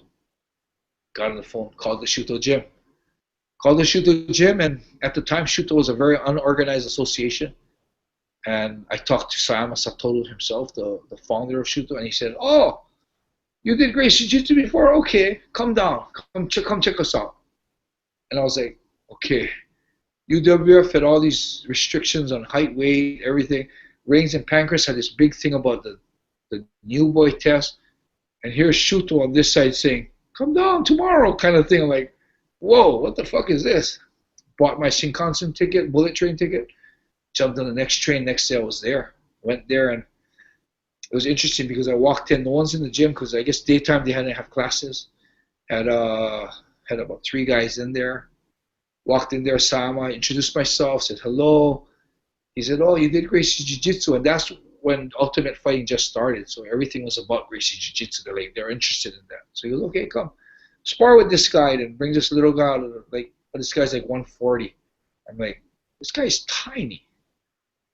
I'm like, okay, do you want me to spar with this guy? Okay, so I spar with him. Mount him, take his back. You know, the only thing I felt was a little scary for him is he was attacking my feet. But it was okay. But I felt a little danger in that. But other than that, position-wise, he had no clue, man. I sweeped him, I mounted him, took his back, everything. Kind of had my way with him. Sat down after the sparring, and I remember Sayama looking at that kid and saying, we could use this guy. And I'm like, they could use me? What does he mean by that? He goes, "Hey, can you make a pro debut in 3 months?" And I'm like, I was taken aback. I was like, "No, whoa, pro, no. I want to just amateur. I'm good at amateurs." "No, you're good for pros." I'm like, "Who, pros? You want me to fight pros?" He goes, "Yeah." I said, "Okay." And I said, "Okay, I have confidence in Sayama. He's going to help me train." Moved all my things down to Omiya and started training for the pro. That's how it happened. Later on, I found out that the little guy was Nakai Yuki, and he's a welterweight champion, and that's how it took off. That's how it started, and one fight led to another. First fight was done. Okay, I was so nervous, man. I was on the mount, actually getting tired punching this guy on the mount. I was like so excited, but I thought, that's good. I haven't controlled it completely, but I know that the Enson before this first fight and the Enson after this fight will be able to react a little better in a situation of life and death. How did your training change from doing your jiu-jitsu training to getting your first fight?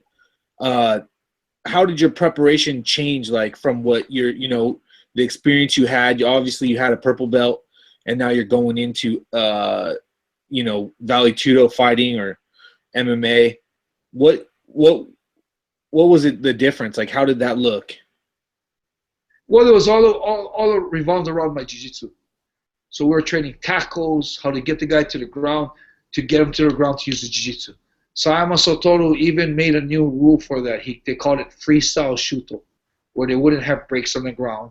And freestyle shuto, aside from the shuto rules, is you could hit on the ground. Before the Shuto Association, you couldn't hit on the ground. So he made those certain rules which is now the rules that everyone fights by now. I think that was one of the first associations in Japan that actually allowed that. But he made those rules, and so what we were training for that first fight was just tackles. How to tackle to get down, get the guy to the ground, to get him on the ground. So yeah, that's how the training started. I mean, our first 4 fights was all about getting the guy to the ground, getting the guy to the ground. So tackle training, you're just training on tackle and dude. Yep. Tackles, training, tackles. That's it, man. And then, after a while, after the fear in the ring, so one fight, I'm like, okay, done, finished. Sayama contacts me, man. Hey, front page not front page, but I got a big full color page in the fighting magazine on the second fight of the night, which you only get black and white names usually. I'm like, holy shit, front cover. And I remember it says, whoa, monster that knows jiu-jitsu. There's the title of it. And then Sayama was all excited. After all he did for me, he said, "Enson, please fight again." I'm like, okay, shit, I don't want to, but okay, I'll do it again. He wants me to fight in a Vale Tudo tournament in 1995. I remember Hickson was in it. I mean, not that I thought I could beat Hickson, but I just thought that it's a bad gesture to have Hickson in a tournament and have a possibility of me fighting him, almost like saying I'm okay with fighting Hickson. So when Sayama asked me to enter the tournament, I declined. I said, I don't want to fight in the tournament. I'll fight one match. So he put me in one match. Won that. Got a bigger write-up. Then he asked me for it. So up until the fourth fight, it happened like that. One more. The fourth fight, I fought Andre Menard, and he was like a K1, respected K1 fighter. And when I beat him pretty easily, something clicked inside of me saying, hey, you're pretty good at this, man. You should try and take it serious and see what you can do in the fights. So that's how it clicked. It clicked from wanting to control my anxiety to this curiosity of how good I am in the world. Maybe I am a good fighter in the world. You know, that's what it clicked to, yeah. So that's what actually made me focus on becoming a full-time fighter and not someone that just wanted to get in the ring to experience anxiety. So that's the change that happened. And then, so at what point did the Japanese people say, hey, this dude, because of the way he fights, we're watching him, you know, and the inspiration, they said, hey, he is, you know, the representative of samurai spirit, and gave you the name Yamato Damashi. How did that happen? Okay, when I first went to Japan, I went as a Japanese boy from Hawaii. Consider myself Japanese. Went to Japan and got all this discrimination. U.S. passport, you're not Japanese, you're a foreigner. I'm like, whoa, I'm Japanese blood, no, but you're a foreigner. Had to get a visa, couldn't own a car, couldn't buy a house, had to get a visa to stay. If I came in without a visa, only had 3 months, I had to leave. And I'm just getting this real, like, fuck you, Japan feeling, like, man, I'm not one of you. Okay, fine, I don't want to be one of you kind of thing. Started fighting, and the first time when I started fighting, you notice I wore red, white, and blue shorts because I want to say, fuck you, Japan, I'm American. That's the reason why I wore that. And up until the fourth fight, you know, it was like, okay, yeah, American, American, American. And then there was a time when they made a video and they put as Japanese on me. And I was kind of upset with that. I actually went to the person who did that and said, what the fuck, I'm not Japanese. They changed it to American. And as it went on, you know, I started falling in love with the culture, falling in love with the people as they started accepting me. And the big change for me was when I went to Abu Dhabi. And I went as from Japan representative. And when I was walking out to fight the super fight with Mauro Sperry, they were holding the Japan flag in front of me. And it was weird, man, because I felt proud of that. I know I was still American, but for some reason, Japan accepted me enough for me to represent them in something. I kind of felt proud of that. And just because of my fight style, my beliefs, the way I believe, the way I talked in interviews.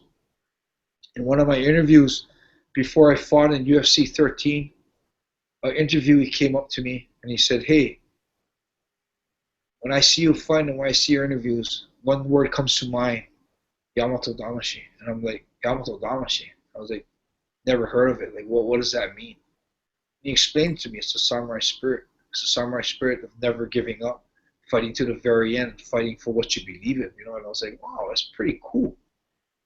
And that's how that got introduced to me. As far as the name becoming my nickname, when I went to fight in UFC 13, I had an idea of, okay, I've trained my whole career in Japan. I fought in Japan. Shuto's the one who got me the opportunity to fight. I gotta represent Japan. So when I went to UFC 13, I mentioned to Egan, I said, hey, I'm gonna make a shirt. I want to make kanji in the front because kanji looks cool, you know. And then because I just had that interview, I told Egan, yeah, Yamato Damashi, I'll send him in an email the way it looks. I said, hey, this is a pretty cool kanji. And there's 3, so it'd be like bum, bum, bum. It's perfect, you know. That's where the conversation ended. Egan actually was the one who went and said, "Ho," called his friend and printed some shirts up, brought it up to the fights. I wore it in the fight, had an awesome fight, armbarred Royce Alger in like 1:39 seconds, and that's where the name took off. I mean, I think that's where it's all started, and that's where everyone was saying Yamato Damashi equals Enson Inoue, you know. So that's where it kind of took off, you know. So you're and as I fought, what it is, it helped solidify the idea that said, yeah, this guy is fucking the samurai, you know. You know how I never tapped, you know, how the way I fought is just, you know, people saw it and said, shit, this guy is really Yamato Damashi. Your career, it built up, and then when was your first loss, or what happened? You're saying you had 4 or 5 fights. At what point did you become the Shuto champion? You were the heavyweight champion, right? Of Shuto. Yeah, I had 2 losses before then. Yeah, and the losses actually helped me. The first loss, I realized the guard position wasn't like definitely a good position, being on the bottom. And so I believe in my career.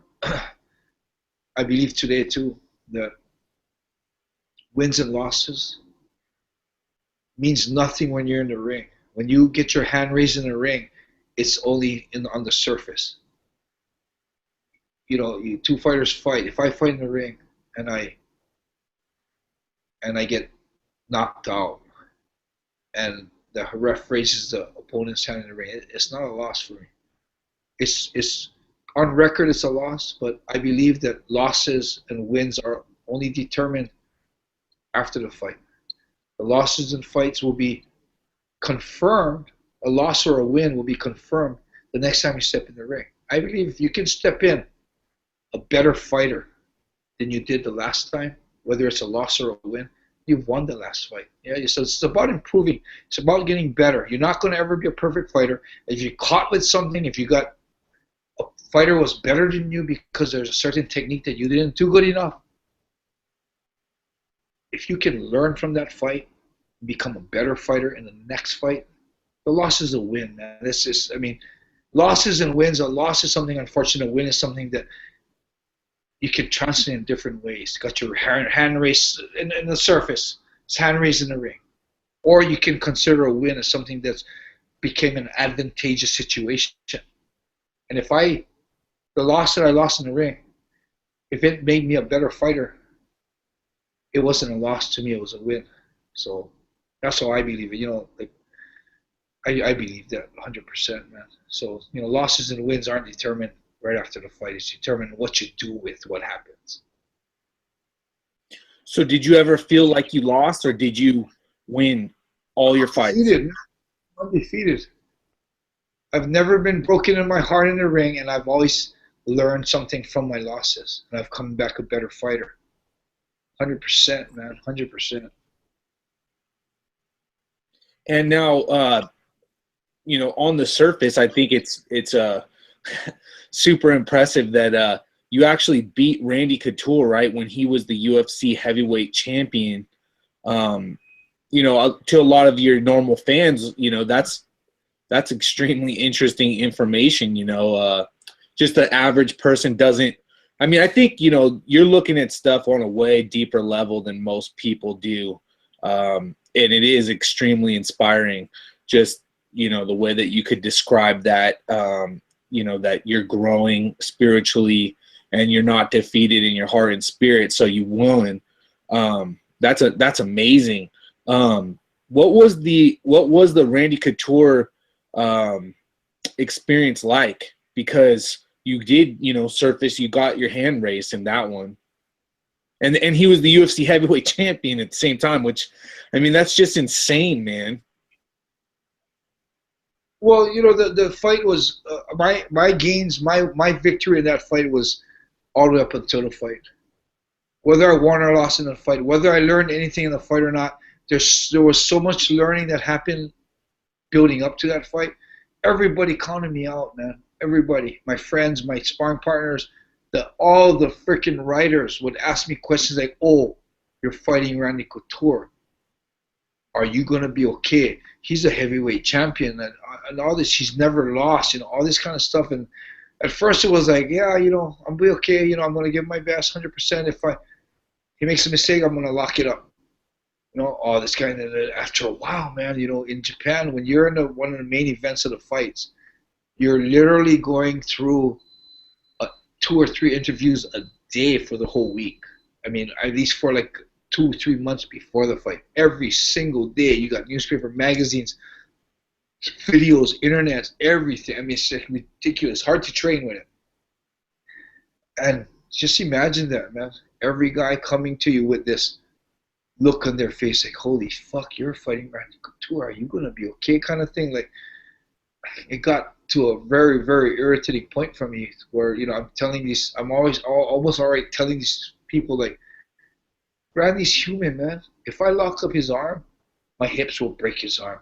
If I lock up a choke, he's going to go to sleep like everyone else. And these people were kind of like, yeah, but it's Randy Couture kind of thing. Like, got really irritating for me. That's the reason why in the ring after I won, I grabbed the mic and I said to all of you who thought I was going to fuck you and throw the mic down. I was just so frustrated up to that point, you know. But what people don't understand is in any fight that you take, in any job opportunity, in any challenge that you take in life, it'd be stupid to take a challenge that was 100% absolutely no chance of success.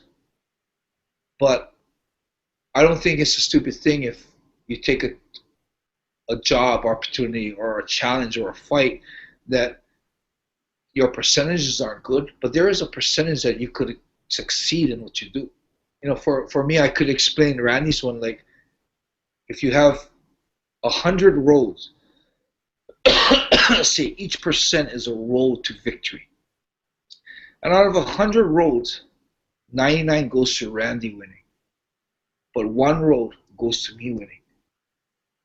I don't care how many roads, I don't care if there's 1,000 roads. If this one road is a road that we walk, I don't care if he has 1,000,000 roads. You only can walk one road in the fight. And if that road is a road that I am going to win, that's the road we're going to walk. The 100,000, million, whatever other roads is not going to be walked on. That's the way it is. If we walk one of his roads to win, my road's not going to be walked on.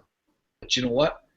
I had one road, man, and it was my job to train hard and to dictate the fight in a way that the road that we walk is going to be my road. Yeah? So the roads all come together at times, you know, but at the end, it goes off into that one Enson winning.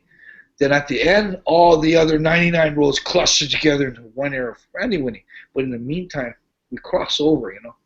So on those crossovers is a chance that you can pull it to your side, and that's where you get the victory. And I always believed that. I always thought that, you know what, yeah, 99% chance Randy wins, but you know what? It's all I know is not zero for me. It's not zero for me. I'm going to train as hard as I can and do the best of my abilities to make it so we can walk my one road. Yeah, so that's pretty much what happens. And for me, I learned so much, man. I learned that, you know, that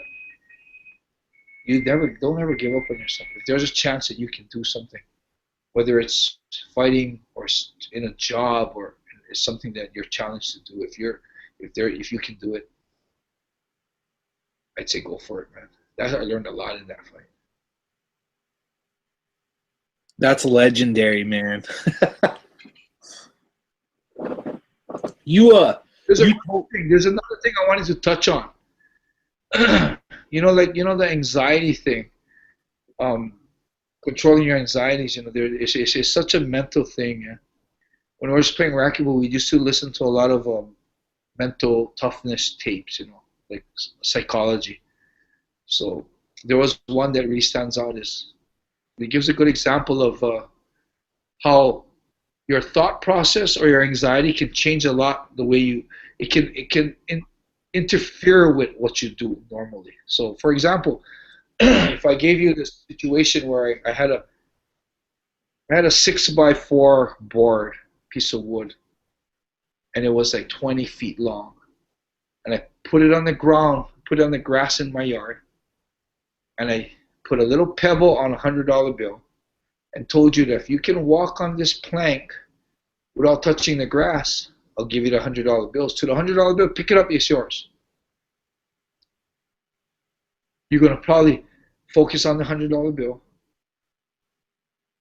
The plank is right there on the grass. There's no danger. So what your focus is going to be is focusing on getting that money. So you're going to you got to think it's a 6-inch by 4-inch board. So you got 6 inches to walk. You're probably going to make fun of me for being so stupid and giving you the chance, like giving you a $100 bill. You'll probably laugh and look at me and kind of close your eyes sometimes and walk there, get up there and pick up a $100 bill. Fine.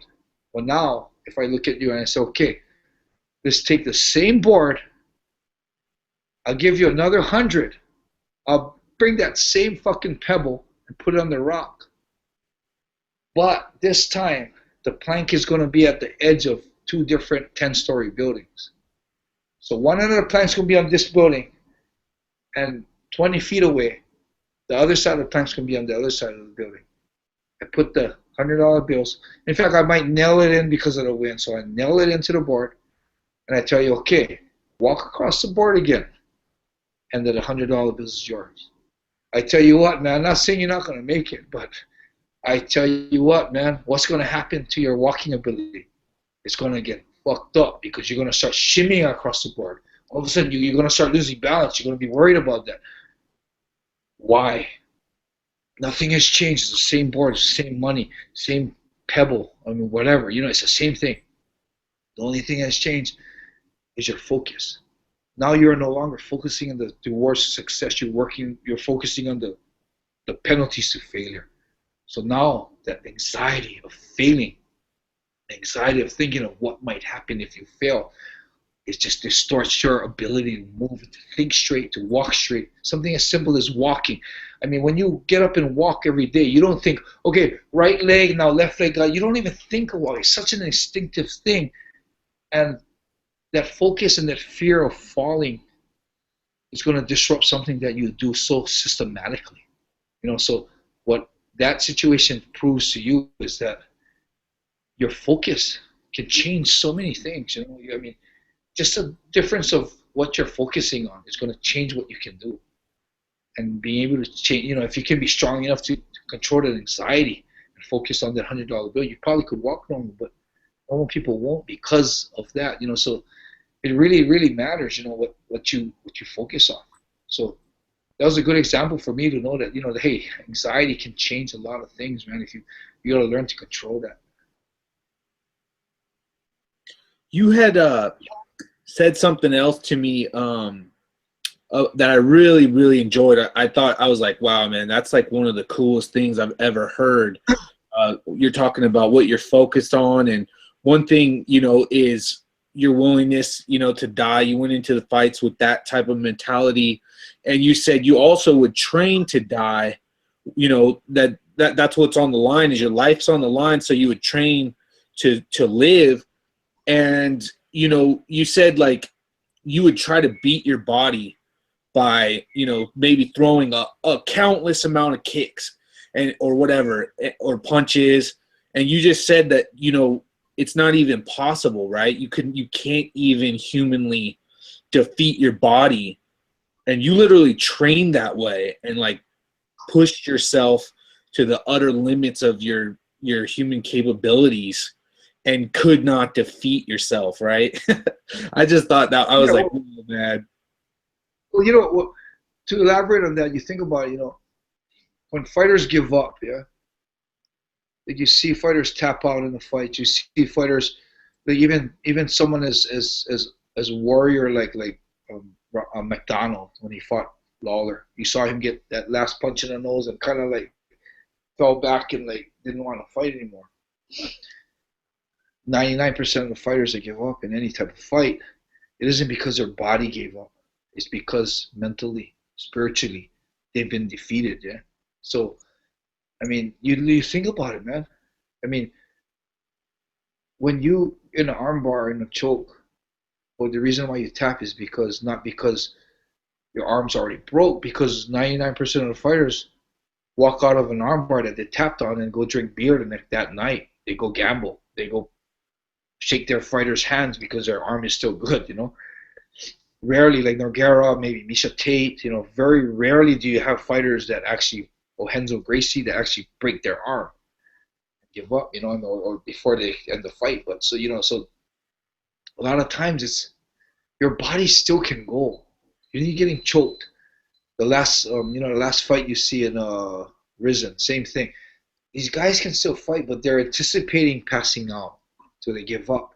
So these guys, everyone, mentally gets defeated before their body does, you know. And I always thought about that, like, shit, that's kind of true, man. All these guys that's given up in all the fights that I've seen, they could have still fought. They could have still fought, but mentally they've anticipated the outcome, or mentally, because it was getting so physically strenuous, they mentally folded. I think McDonald is the same way. He walked out of the ring. I'm not taking anything away from the guy, but as warrior like as he fought, I was disappointed how it ended, because as those punches he took, the way he stood toe to toe, for him to end on that one punch on his nose, because maybe it shattered it more or whatever. It was a mental defeat. He gave up, not because it wasn't because it shattered his nose and the nose triggered all the muscles of his body to fail. No, it triggered something in here and in here. They made him realize that, holy fuck, I don't know if I'm willing to take this damage. I don't want to fight anymore. So it broke him here, yeah. So, it's like, I always thought that, and I remember coming back for one of my fights and thinking, okay, let me see if that is really true. So I actually I called my kickboxing gym that I went to in the New Year's my spirit training, because this guy pushes you to a point where spiritually you're going to break. So I went in there thinking, okay, if I'm going to be able to overcome my body, overcome my mind, and make my body break down instead, this is where I'm going to do it. So I went into the gym, and I remember we're doing low kicks. And a lot of times, mentally, I pull back on my kicks, because I know when I'm doing these kicks, we have 5-minute rounds. Doing the kicks, and I'm thinking, oh fuck, in like 2 minutes my legs are burning. I can feel my power diminishing. I'm thinking, okay, I'm not going to throw as hard now. Maybe I'm going to just start just controlling my kicks more, just so I can last a round. So mentally already I'm failing. My body's not failing. My body's burning, yes. It's hurting, yes, but it's not to a point where it can't kick anymore. It still can kick, but I just don't know if I want to deal with that pain. So I remember telling myself that, okay, mentally I'm not going to let up. So I'm not going to pull back and go 80% of my body, because I know I have 5 minutes. I'm going to continue at 100%, 110%, and continue until my body drops. So I want to kick and kick and kick until my body drops. I couldn't do it, man. At 2 minutes, my legs were burning, everything was burning, but I literally closed my eyes and just kept kicking at 100% as hard as I could. Boom, boom, kick after kick after kick. And I was saying, okay, I'm thinking to myself, okay, wow, what happens when the body fails? Do I just collapse? What happens? I don't know what happens. Kicking, thinking, okay, all I know is mentally I'm going to go 100% until I drop. So, okay, this is like my little test, man. I'm going to just see if I can break my body, overcome the body with my mind. I couldn't. The round ended, man. And I realized that day, man, fuck, it is so hard for your body to fail, man. God has made your body so good. It is so hard for the body to fail, man. And then you think about it, man. I've maybe seen it a couple instances in sports. Like, there's an instance where a lady was running a marathon, and at maybe 100 meters from the finish line, she collapsed. And then she started crawling to the finish line. Okay, I admit that lady physically broke down. Her mind beat her body. But man, you can almost count them on one hand the times in sports that has happened. And unfortunately, myself, I can't say that I've done that. Igor Vovchanchin's fight, yeah, my body still, as bad as my body was, if they let me fight that next round, I probably would have stood and probably thrown toe down. So I didn't, as much as they let the fights go on back in our day, they still stopped it to a point where you couldn't actually do that in the ring. And even now, it's even worse. They stop it even sooner. I always like to say that saying is, when the warrior starts in a fighter is when the fight stopped today. So yeah, so that was one of the things that I think you enjoyed when we talked about. The other thing I think it was that the tapping. When I tap, people think it's about being tough, but like I said earlier, it's anticipation. Fighters don't tap because of the pain. Fighters don't tap because of body failure. They tap because they break here. And the easiest way to break here is the anticipation of what they think is going to happen. Okay? I hear my arm's hearing gets to my arm, and my arm is popping. What the normal anticipation to that is, my arm's going to break. That's freaking scary, man. Getting in a choke. getting choked, and you ever been choked? It's like a vice, man. It's like an anaconda squeezing your neck. You can't even say help. Boom, you're on, and it's on, and right there, mind starts anticipating about you passing out, so that fear makes you quit and tap out. I don't want to pass out. I don't want my arm to break, tap out, yeah. So a lot of times when people fight, not a lot of times, I said 99% of the times when fighters tap, is because they're anticipating what they think is going to be the outcome, and it scares them, and that's why they tap. Everyone says that I'm a warrior, I'm someone that can also withstand pain, and I'm tough as nails because I don't tap. And that has nothing to do with it. I'm one of the few fighters, I believe, that 100% was ready to die in the ring. I mean, some people may say this podcast and gawk at me, saying, yeah, die in the ring. Yeah, right. But you know what? All those people who doubt that, fuck you. You know what? I was ready to die in the ring 100%. I trained that way. I train every day, understanding that the harder I train, the less chances it was that I was going to die in the ring. I didn't want to get up the next day. But you know what? More than I didn't want to get up and train under the pain, I didn't want to die even more than that. So I got up and trained. I got up and got ready, And then think about it, man.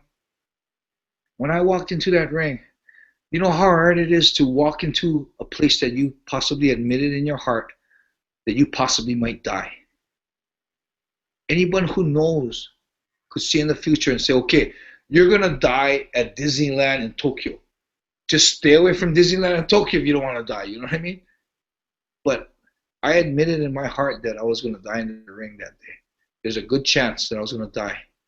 And I had to walk to that place under my own will. I had to walk in there, and I had to prepare myself to go to that spot and hope that my preparation was enough not to die. But in order to walk in there with my head up high, in order to walk in there like a warrior, in my 3 months of hard training, I accepted in my heart that I was going to die that night. And I wrote letters to all the people that I loved. I even, like, somebody would tell me, like, if the fight's on the 10th and they say on the 15th we have a big party, can you come? I'm like, as I'm telling them, yeah, I don't have anything, I'll make it. I'm thinking, oh yeah, if I'm alive, and under my breath I'm thinking, yeah, the 10th might be my last day, but hey, if it's a good day and I get lucky and I'm alive, I'll be there, kind of thing. As I think in my head, I didn't tell people that. So 100% I accepted the fact. I didn't want to, I didn't plan to, but I knew that it was possible, and I accepted it in my heart 100% that there's a possibility I was going to die. So, hey, I'm accepting death. An armbar isn't shit. A choke isn't. Going unconscious isn't nothing, So people say, you don't tap in the ring. It's incredible. One, I didn't anticipate the outcome. Two, I accepted death. Break my arm, break it in half. The bone sticks out, whatever. You know what? I'm still alive. That's so...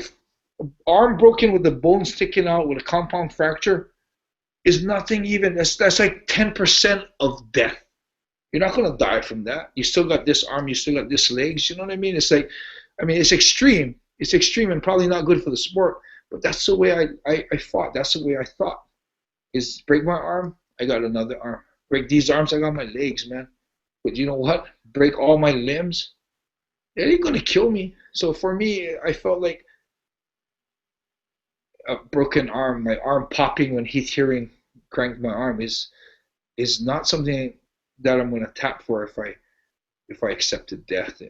So in any job, in anything in life, man, if you're willing, you go to Vegas and you're willing to spend $1,000 in the casino, okay, and you lose 500, you're not going to cry and walk to your room and say, I quit, or I'm going home. I'm not going to know, because you accepted losing $1,000 in the casino. Kind of type of metaphor. It's kind of almost in the same lines, that you've already accepted losing 1,000. You walk away losing 1,000, you go, oh shit, I lost my 1,000, damn. But it ain't going to break you because you already accepted it. If you were planning to only play 200 and you lost 1,000, that would fucking hurt you, man. You'd be like, holy fuck, what am I gonna do? I can't pay my bills now, you know, that kind of shit. But Yeah. it's just an example of, man, I accepted the fact that I was gonna die in the ring. So a broken arm and being choked unconscious from the choke was really nothing compared to dying. So when you went into a fight, did you had no concept in your mind like I'm gonna win this round, or like the fight's 20 minutes or whatever? What were the fights 20 minutes? Like you were like kill or be killed is how you're thinking. Yeah, my fights were pretty much that. It was just, I'm gonna give everything I have, all the weapons and all the strength that I've created through the 3 months of training. I'm gonna put on this guy and break him. I'm gonna break him before he breaks me, or kind of in the extreme level, I'm gonna kill him before I get killed. You know, so it wasn't. I wasn't, when I was hitting him, I wasn't hitting him to knock him out. I was hitting him to hurt him, to kill him. When I have an armbar and I'm cranking the armbar, I'm not cranking the armbar waiting for him to tap. I'm cranking the armbar to crank it and fold that shit backwards and bringing that arm home at me, you know. So, you know, so it was the way I was, you know. It wasn't anything like a sport for me. Do you think that you were pretty close to dying in that Igor fight? Because I saw that fight actually, and you looked like, you know, you looked like you were about to die. I mean, that's kind of what it looked like. It was just ridiculous. I mean, it was way beyond anything you'd ever see now, you know? Like, they would never let a fight go like that. I can't imagine. I could never imagine it going to that point, you know. And I do know you did. You told me, I was like, whoa, when you were telling me your hospital experience and everything. I mean, how close do you think you were? I mean, did it feel like you were going to die? Like, how did you feel like going through all that? What was that like? Physically, you know, because spiritually I was so in tune and my heart was so adjusted to giving 100%. I was so focused on that. Even when I got up to walk to the corner, I felt like my spirit was able to walk to the corner, but my body, just the tool that I had physically wouldn't allow my spirit to walk to the corner. As far as dying, you know, my spirit felt like I would go the next round. I thought, okay, he got a cut. I'm going to throw down him. I'm going to hit that cut again. I'm going to open it up across his face this time. Thinking that kind of stuff, thinking second round, yeah, you know. I couldn't get out of bed for 3 days. Yeah. Every time I sat up, my head would spin. I was in intensive care for the first 2 days, where I would sit up and look right across, and there was 24-hour nurses right across my room. So, oh my God, that just tells me it was pretty bad, you know. I mean, as far as spiritually, I didn't feel it, man. I just thought, like, people would come to see me, and I would be like, fuck, man, looking at me like someone fucking died, and I'm like, I'm okay, man. What's the deal, dude? I'm okay. I'm gonna get me out of this fucking hospital. I'm back into training. I'm gonna get ready for the next fight. You know, I felt like that. When I finally got to walk the 3 days later and looked at myself in the mirror, man, holy fuck, my face was like lopsided. It wasn't. I was so lopsided. My head is already kind of pointed as it is, but it even looked more pointed because the sides were so lopsided. And it wasn't lopsided to a perfect contour. It was kind of lopsided this way. My mouth was really bad. My jaw, I couldn't open my jaw. My jaw was broken. My finger was broken. I sat up, got dizzy because I had a huge hole in this left ear. My ear was perforated. And I looked in the mirror, man, it looked like I got into a face-on car wreck, like I ran face-on to a truck. And that's when I realized that when people came in and saw me, saw the intravenous in me, saw the 24-hour nurses across, and looked at me and saw the swelling in my color in my face, I could see why they were freaking out, you know. But I don't know. I mean, I wanted to fight, you know. I wanted to fight the next round. But little did I know physically, unless they gave me 4 or 5 days between rounds, I probably couldn't have stood up in that second round. which I didn't realize. Yeah. I mean, you said you had major brain swelling, right? Was that? Do you know? Brain swelling. Do you know what the cause was of? Because you kind of, I mean, you explained it in your book, right? You said your legs didn't work, right? You're like, my legs for the first time in my life, they don't even work. I don't know, you know.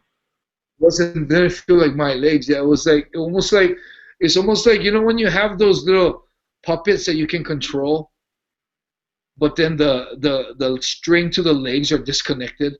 So you're trying to control it, but the legs are just still dangling with no feeling. That's what it felt like when I was trying to walk to the corner and I was falling. And Egan and them were dragging me. I was like, what the fuck's wrong with my legs, kind of thing, you know? As far as the brain swelling, it was due to a lot of punches in the head. Yeah. So Igor hit me with a lot. And something about Igor's punches, it wasn't like surface punches. It felt like it was going through my head kind of punches. It felt different than Mark Kerr's punches. Mark Kerr's punches, I had more physical cuts and scrapes, but Igor's one, it was like, I felt like it was like going through my head kind of thing. Yeah. As far as the liver, they say that the muscles all work together. So if any muscle in your body, whether it's your leg or your face or your arm or whatever, any muscle gets hit so bad, it lets off toxins. And what happens is your muscles all work as a team. So if my calf or whatever leg gets hit so bad that it starts letting off toxins, the whole body lets off toxins. And that's what affects the liver. So my liver was 2,000 times the count of a normal man, and I felt nothing. So when the doctor told me that, and he looked super concerned about that, they were giving me something in the intravenous to bring that down to. But I was telling the doctor, man, I feel fine. What are you talking about? I said, he's looking at me like I might die kind of thing. And I'm like, dude, I don't know what you feel, no, but I know what I feel, and it ain't that bad. And he explained to me that the liver is not something, the liver is something that when it fails, it hits a wall and just disappears. So it's like kind of like, okay, boom, done. So that's what he explained to me, and I didn't understand that. I thought it was kind of like any type of sickness or injury. It starts getting worse to a point where it's like, oh, it's all fucked up. But he told me that the liver, you don't really feel it, and when it hits, it just hits. And so he was like in panic trying to bring my count down. So yeah, so I didn't know that either, you know. So perforated eardrum was bad too. It was like spinning in my head. Felt like the room was kind of going like this whenever I sat up, so I had to lay down the whole time. Yeah. So I don't know how I can't really. I didn't die, so I can't say how close I was to dying. The human body is an amazing thing, so I can't say how much more I could have took. It's it was pretty shitty experience as far as after the fight, the rehabilitation, the care, and the damage that I had. But I really couldn't honestly give you an estimate of how close I was to dying, because I don't know where that line is. You know, if I could see a line that says, okay, if you cross that line, you're dead. And then all my injuries, I was like right at the edge of the line, I could tell you, but I have no idea, man. I have no idea. And it was a bad injury. It was a long 3 months, I think 3 to 4 months to recover from that. I mean, where I could actually start functioning normally. But I don't know. But you said your spirit was going strong the whole time. I never even wavered. Well, my spirit was fucking going like this, man. Come on, let's go. You know, it's just the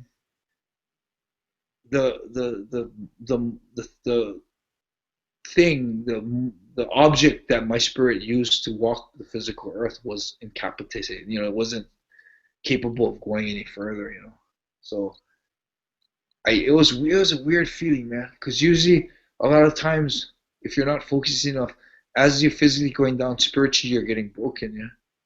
But like Rory, you know, Rory McDonald, when he fought, as he was physically getting beat, his spirit was slowly getting beat too, to the point where that one left cross just broke him to give up, yeah. But it was weird, man. That was a crazy situation, because I felt like, you could see in the fight, sometimes I get hit with a huge punch, and I'll look in my corner, whether they were questioning me or anything. I went on my own to look in my corner and say, I'm okay, kind of thing. I don't know, man. It felt like the harder I got hit, the more my spirit was saying, "Fuck yeah, give me more. I can take it." I don't know. It was weird, man. It was, as my body was breaking down, I could see my spirit just burning with fire. It was when I'm in the corner in the ring and the ref is telling me that the fight's over. My body's straight up going, "Fucking A, it is." Kind of like, yeah, I'm done, man. But my spirit was kind of like, it's kind of funny because my body's pretty much, I couldn't walk. I couldn't even sit up on the stool right. But when my spirit heard that they're starting the fight, it was like, what the fuck are you doing? Kind of thing, It's like, it kind of was weird, to have that. Yeah. I mean, because like you said, all things happen for a reason, and bad things could be good things. Is that the ultimate kind of gift in your life? Was that fight? Even though you lost it, it was the ultimate Yamato Damashi experience of your lifetime? Oh yeah, oh yeah. I mean, the best fight of my life wasn't Randy Couture. The best fight of my life was Igor Vovchanchin and Frank Shamrock. Those are the two fights that defined me and built me as a man. Made me realize how strong I am. Gave me those tests of overcoming those things. So as far as I'm concerned, as far as my career, man, those two fights, Igor Vovchanchin and Frank Shamrock, man, those were the two fights that really, to this day, man, I cherish. I cherish that.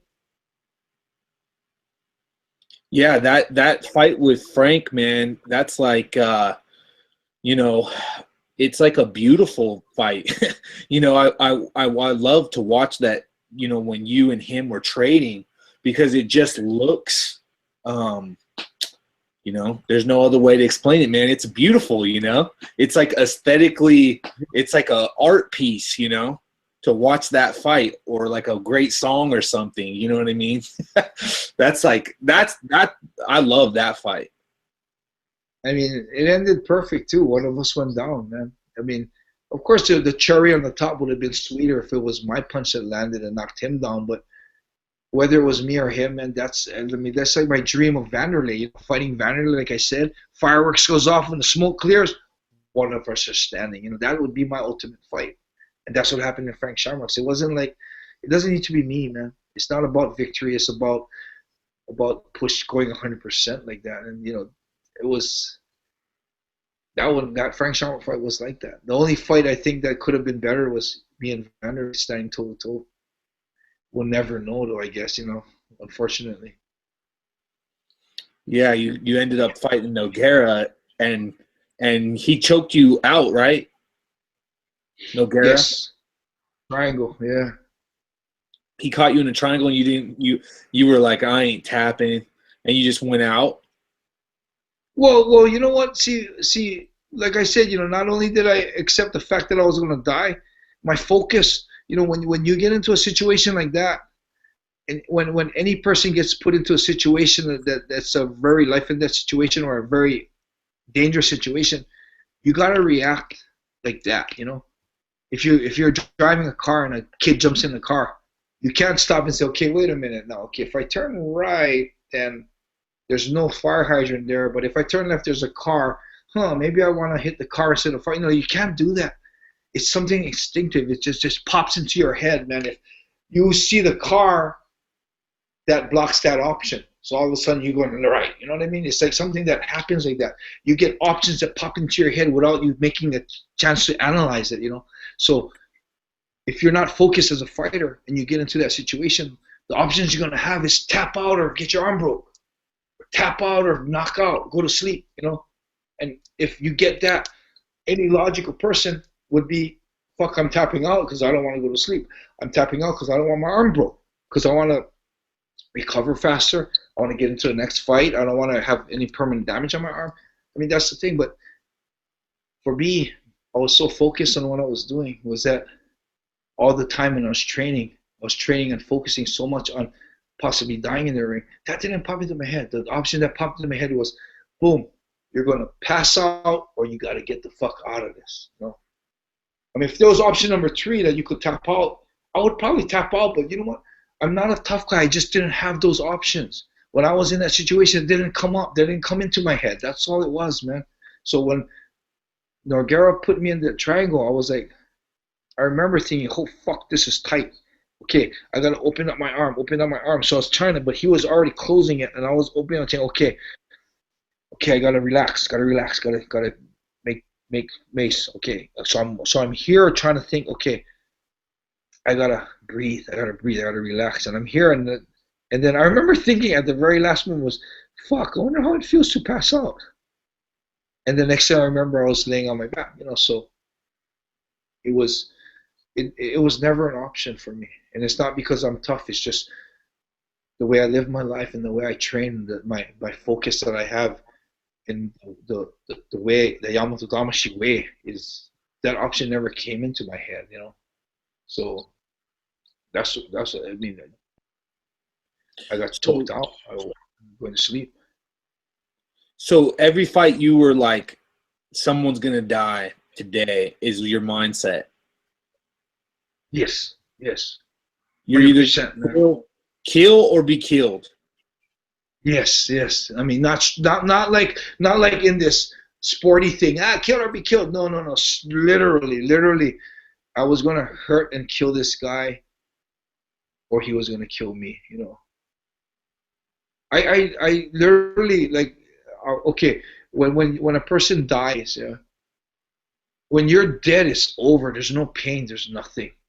You're gone. You're done. What is your concern when you die?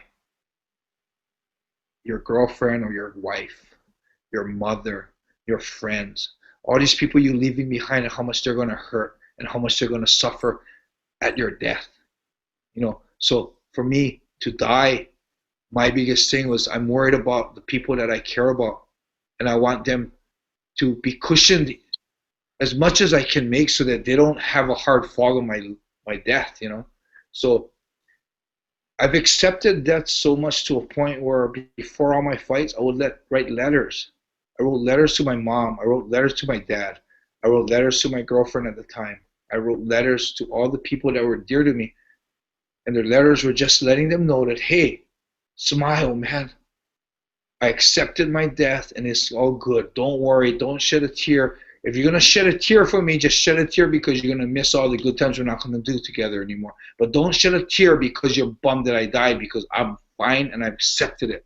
You know, so I feel like seeing a letter like that would cushion that for those people thinking, oh, fucking guy was actually ready to die, man. Ah, shit, he went the way he wanted. You know how, if you think of someone that you love suffering in death in a plane crash, and you know how you hear on CNN, it's a big thing about if the passengers knew they were going down or not. Why? Because the families didn't want to know that they suffered before their death, or they had that, I don't want to die. You know, that makes it so much harder to accept the death. But if you didn't feel it, it just blew up. Okay, they didn't feel any pain. Okay, that makes it better for them. So in my letters, that's what I'm trying to do. Is I'm trying to make them understand that, please don't be sad, man. It's all good. So that's how much I accepted death in the ring, that I wrote letters to all those people.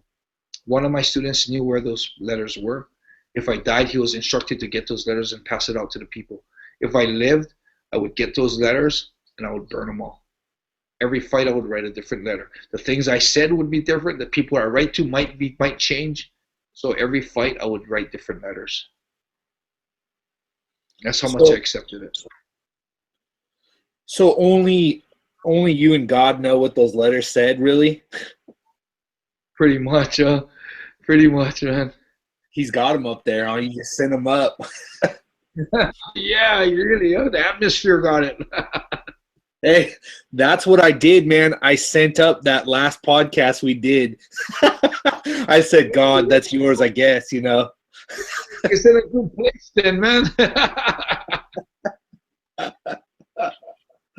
Oh man, that was like the you losing the racquetball, man.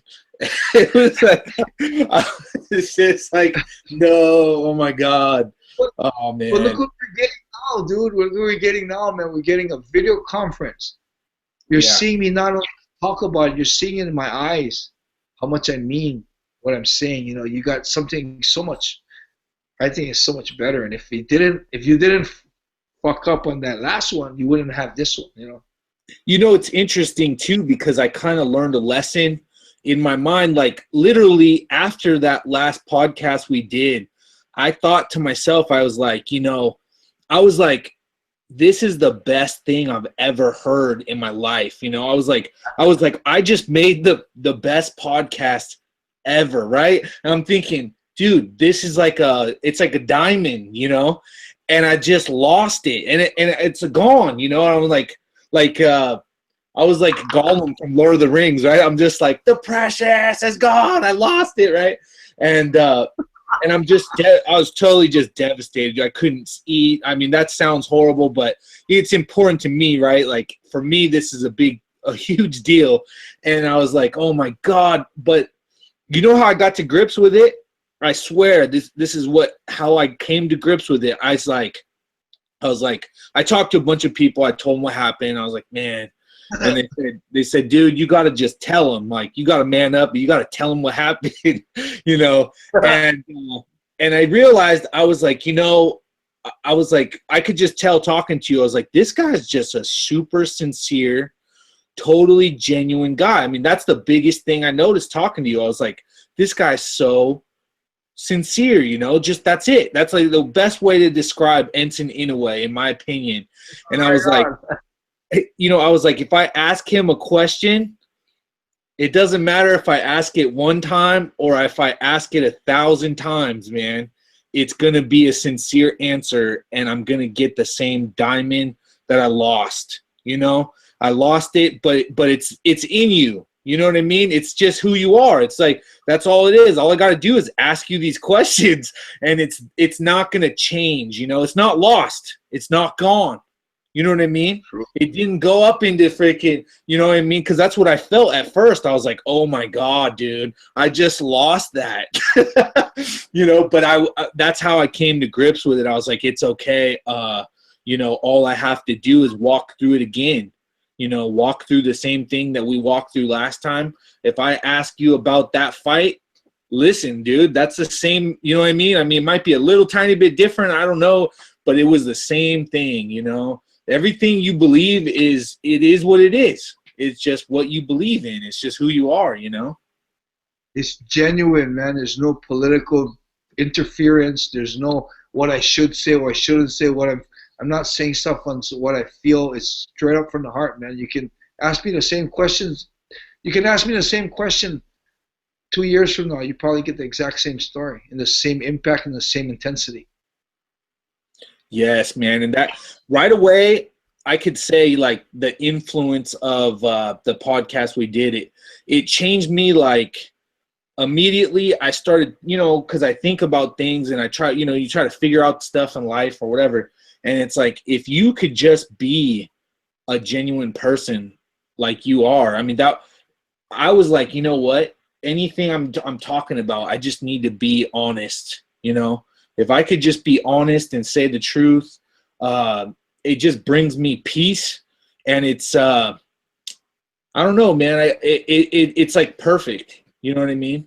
It's just perfect. If you could be sincere, you could say anything. You don't have to worry about, how are people going to take this? Or, you know what I mean? It's like, hey, I'm just being true and let that be what it is, And it's already influenced my life, honestly. Man, it's be who you are, have confidence in who you are. And if you believe in who you are, just do what you believe is right, man. That's good advice, man. I think I was making the screen go back and forth there. Sorry about that.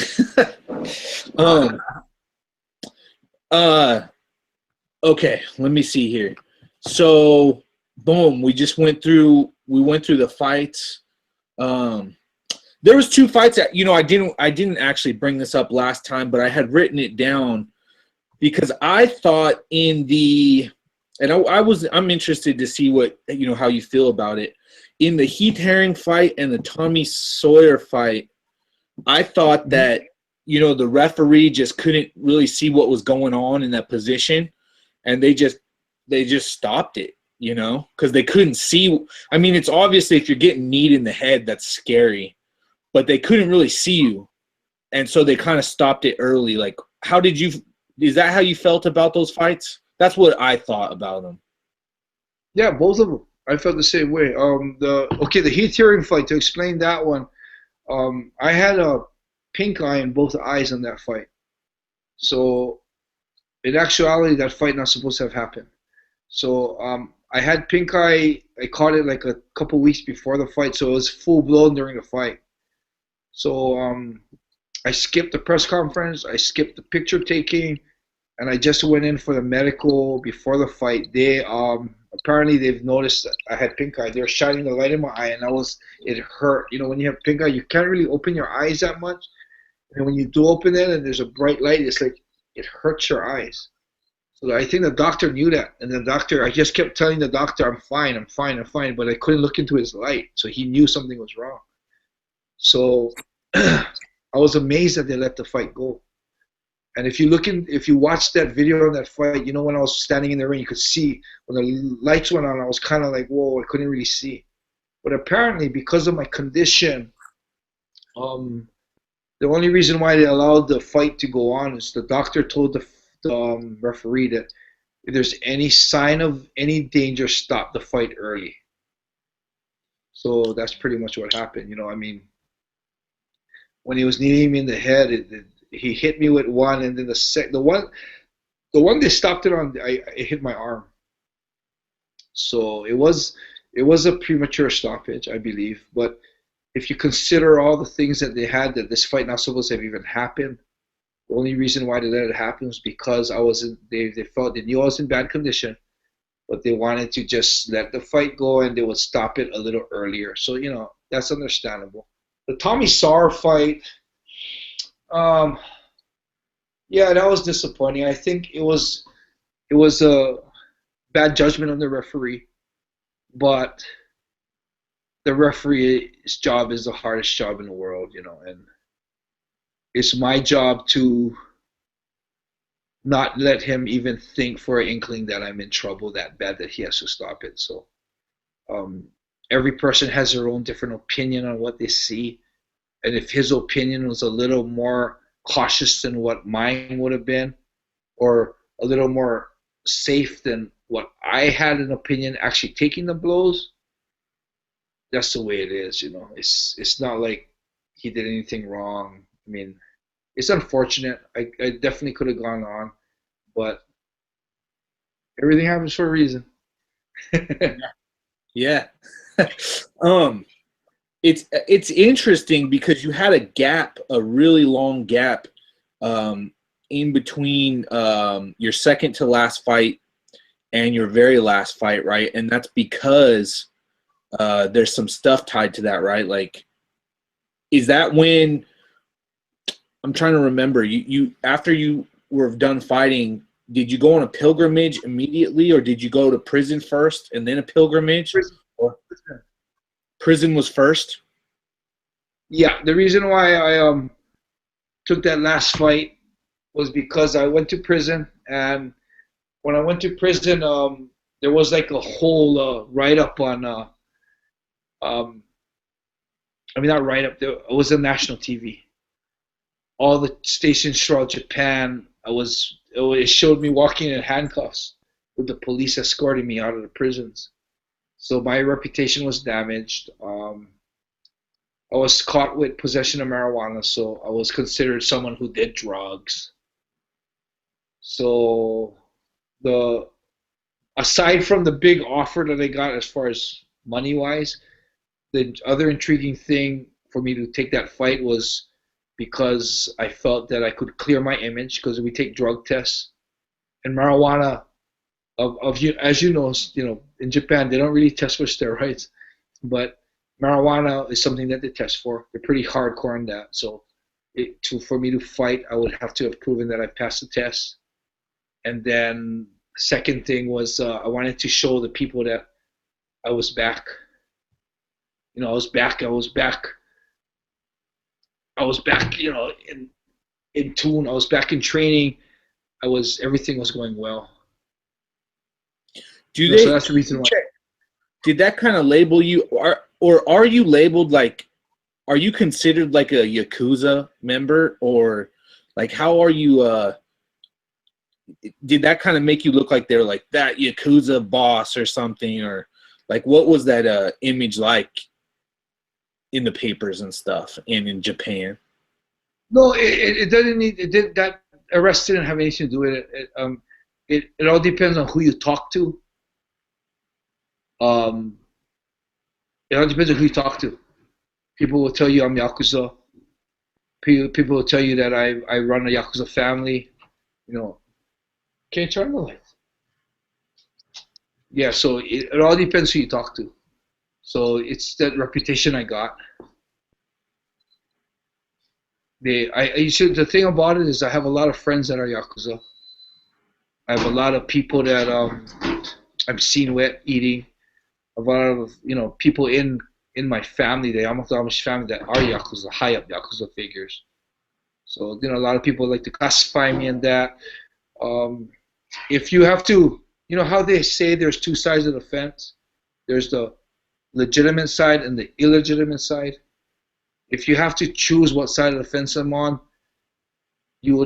most people would probably say I'm in the illegitimate side. Yeah, so it depends who you talk to.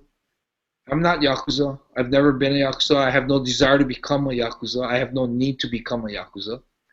I have friends. Yes, I do have friends. I have people I call brothers, people that I would die for, and people that would die for me that are Yakuza.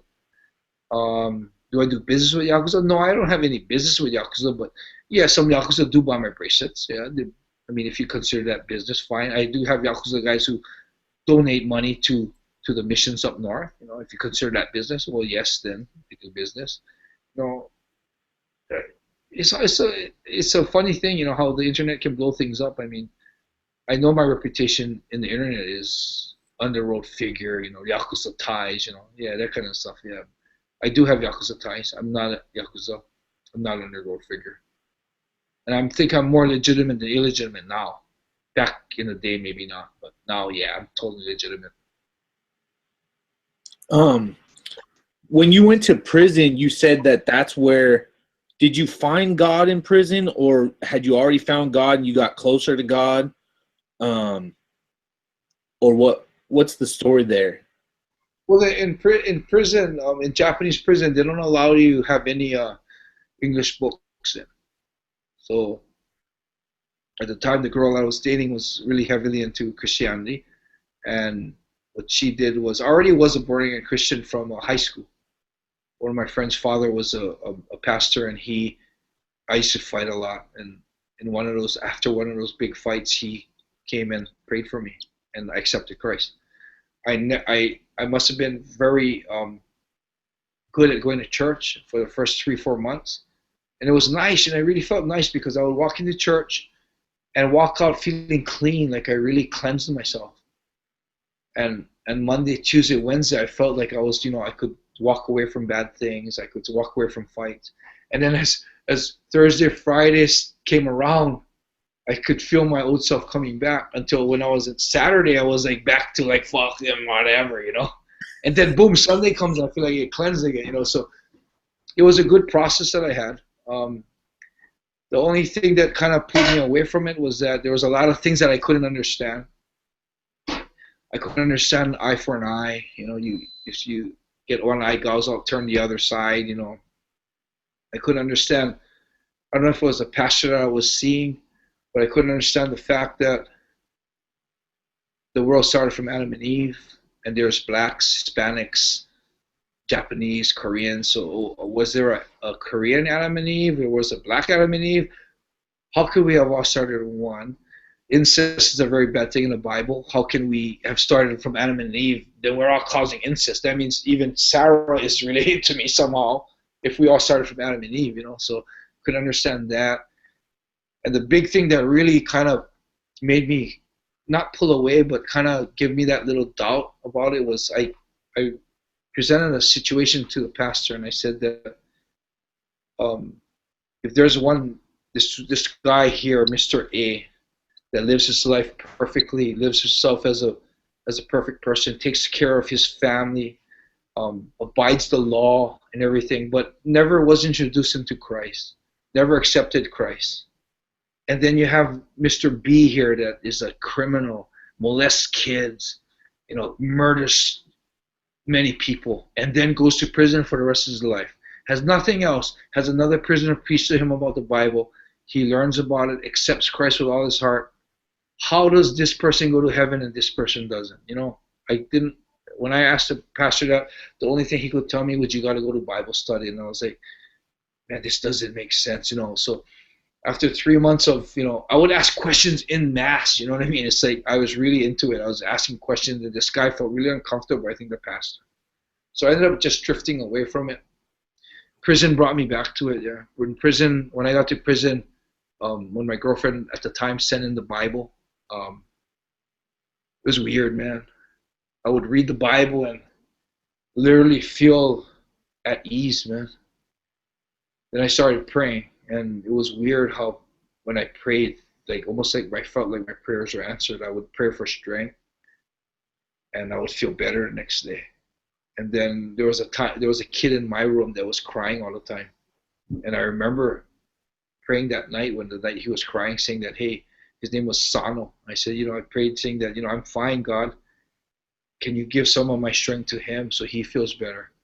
And it was really weird, man, because the next day, he was fine, and I felt kind of uneasy about my situation, And it was amazing how, reading the Bible, I was memorizing the scriptures, Well, I got some on my neck right now that really took to me that I never forgot.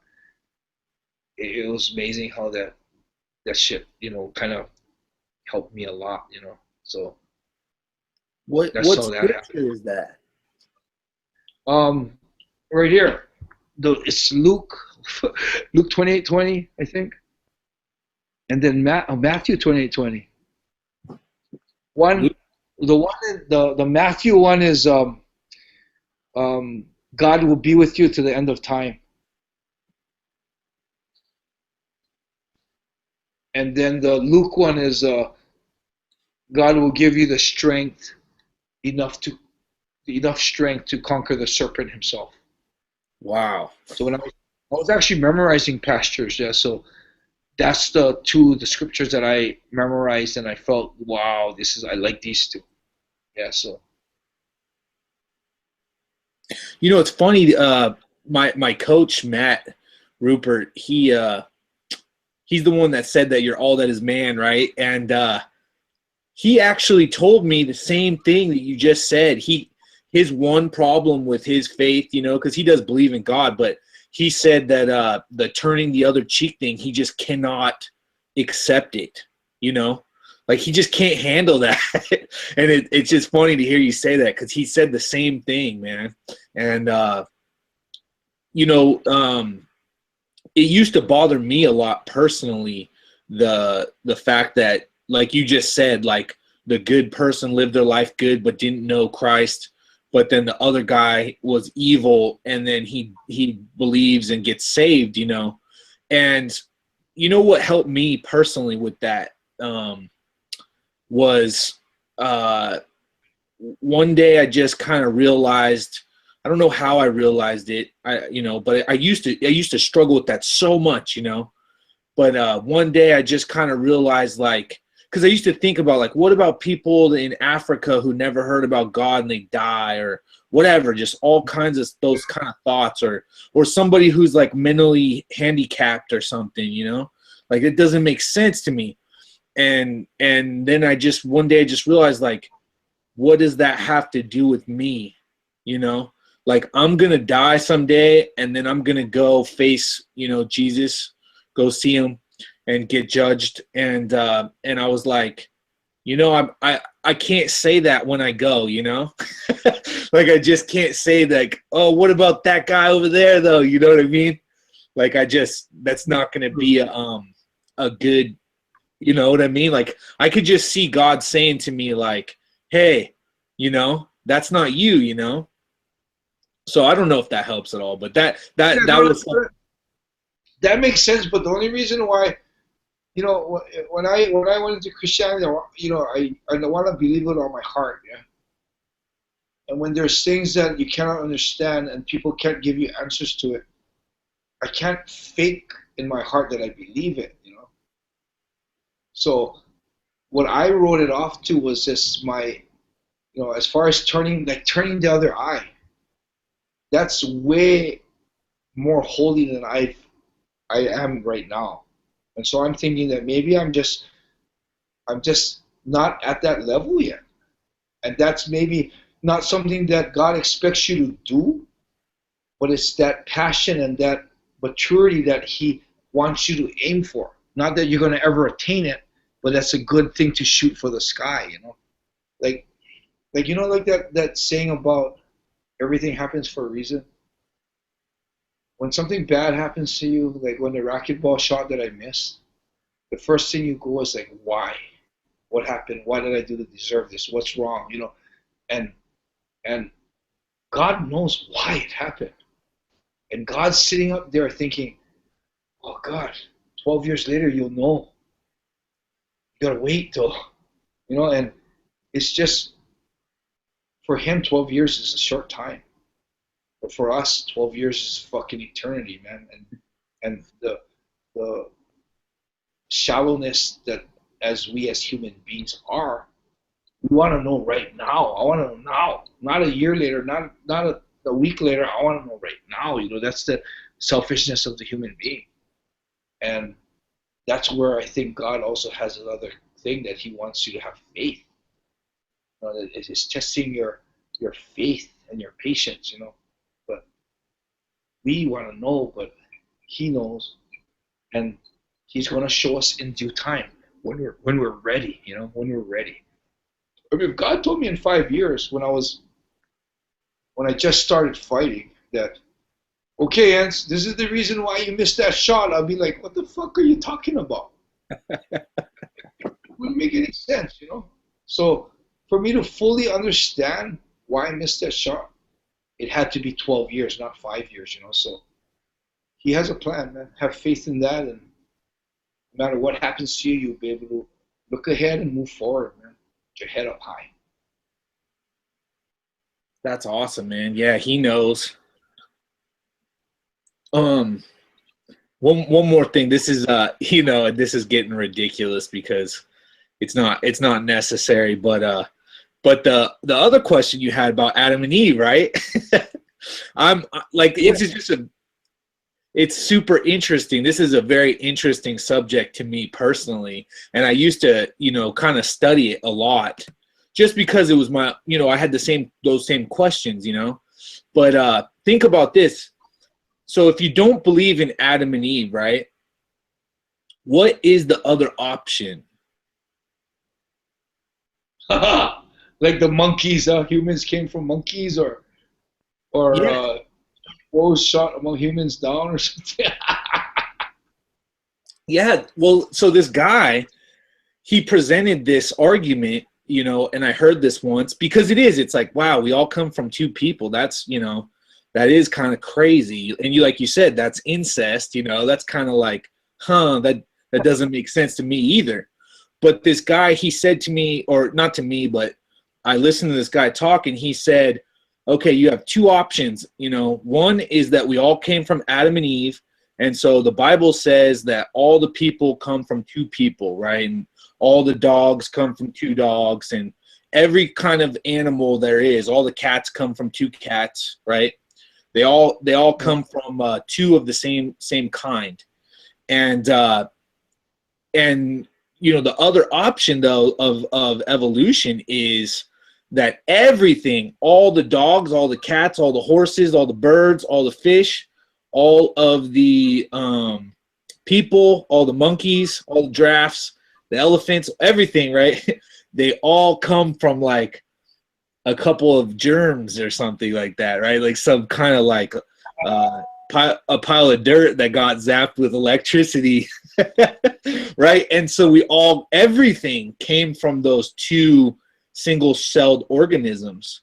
So I mean, what is less likely? You know, it's actually a lot less likely, huh? I never thought of that, man. Yeah, there's not a lot of options on the table. Well, even if you think of this singling out human beings and thinking that, you know how that evolution shows that we've come from monkeys? It's like the only question I would have from that is, then why the fuck are there still monkeys there? Right?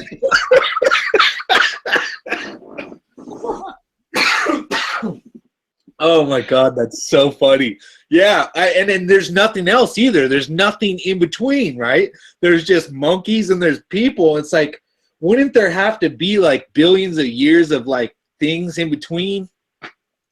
Doesn't really make sense. Yeah. It's only like it's A and Z, that's it. There's nothing in between, huh? But that's where we come from. You know, it's actually this is true. This is something you could research. But when you have kids, right, we kind of think to ourselves like, okay, when I have my wife or whatever, me and my wife have a child, the child gets double the DNA, right? Boom, you just got both of our DNAs. But the actual fact is, which doesn't make sense to me, but you actually lose DNA. Every single child, every single line or whatever, genetically, we lose DNA. So when people, you know, only have, like you said, like black kids or whatever, it's because their genes have gotten so limited that that's all they have left. You know what I mean? So originally, theoretically, Adam and Eve could have all the genes for all the races. So they could have been having, you know, black kids and white kids and Chinese kids or whatever. I mean, that sounds kind of crazy, I know, but it is interesting, you know, if you look into it and realize that we do lose genes, we don't gain them. No, dogs are like that. Dogs are like that, though. Are they really? Have two white dogs. Yeah, you can have two white dogs give out brindle and give out black dogs because in their genes, in their ancestry, they have those dogs. They have those colors. I'm gonna start breeding bully pit bulls next year. Really? So I'm learning on that. Yeah, we're gonna bring them into Japan, and I'm gonna start breeding bully pit bulls, man. I'm excited for that. And so, does the next generation, does it get more limited in any ways? All I know is that if it's in the genes, you can pull those colored pups. Oh, okay. Yeah, I think it might be more extreme than human beings. You know, like if you have a little bit of, you know, if you have a little bit of drop of Afro-American in you, you're not going to have like a totally black kid come out. But the dogs are like that. You can actually have that come out. Yeah, right? Yeah, you have like a... That'd be funny, huh? You have two Japanese people, and then because there's like way back a lineage of Afro-American, a totally like frizzy Afro-American kid with black skin comes out. That'd be kind of funny, man. Oh, the dad would be going, what the fuck is going on here? That'd be what the fuck, man. Oh my God, that's so funny. I can't stop laughing about the monkey thing. Why the fuck are there still monkeys? Check this out, man. What is that, a snake? Python, man.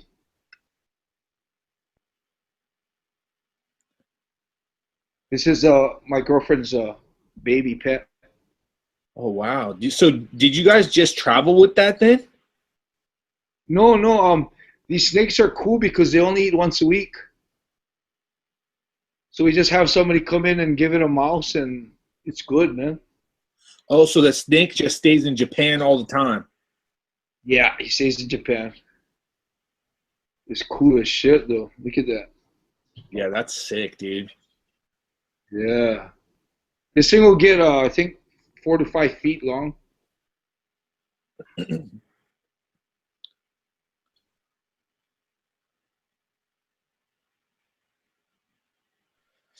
Bro, we're related. We are related.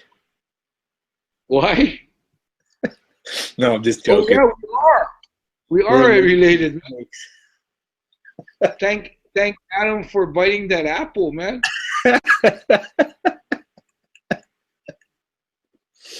uh,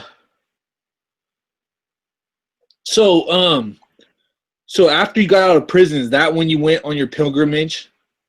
Or you've done two of Yeah, them, right? yeah, but too. The pilgrimage had like no relation to the prison. Didn't have any relation to pilgrimage. It was just when I heard of the pilgrimage, it's 880 miles. It's like to walk 880 miles. Kind of for me, I thought like no fucking way, man. So for me, it was like a challenge to build myself as a person and to I just thought that there was gonna in my 40 something years of life I'm gonna experience suffering and struggles that I've never experienced. So I thought as far as building myself as a person, that'd be another way. And that's the only reason why I did that, man. But it was epic, man. Epic. So I mean, it was still just this. You're just focused on the spirit still. Yes, yes, yes, yes. So like something like for example, prison helped me appreciate how important my freedom is. What the pilgrimage helped me understand was that man, even the simple things in life you need to appreciate. Yeah, that there's like so much things in life. Like when I went on the pilgrimage, I slept outside every day. I walked everything, and I didn't allow myself to buy food unless I could carry it. So there was like a span of like 4 or 5 days that I went without any food. So what the pilgrimage taught me was that a lot of the simple things in life that we take for granted is things that we should really appreciate. I believe in life there's like three circles. One circle is the circle of things that irritate you, like traffic, obnoxious people, that kind of stuff. And then the second circle is things that really don't matter, like say that the tree outside, or even like my bed in my room, that kind of stuff really doesn't matter. And then the third circle would be things that make you happy, like um, eating good food, or watching a nice movie, or meeting a cool person, meeting a nice chick, I mean, those kind of things will make you happy. So what the pilgrimage is, it has changed those circles. Okay, for instance, the circle of things that irritate me got very small. So, like for instance, traffic used to irritate me. Traffic doesn't irritate me anymore. Why? Because I'm not walking. I'm listening to music. I got aircon on. I don't need to walk 12 hours for the day. After I get to my place, what do I do when I go home? I don't walk home. I ride back home. So traffic never irritates me anymore. Obnoxious people hardly irritate me. So a lot of these things that were in the irritation circle goes into the circle of things that don't matter. Okay, now so that circle of irritation gets smaller. The circle that didn't matter stays the same, because as much things that moved in to things that irritated me, there's a lot of those things that didn't matter that moved into making me happy now. Like for instance, something real simple that I always give the example of is like going to sleep at night.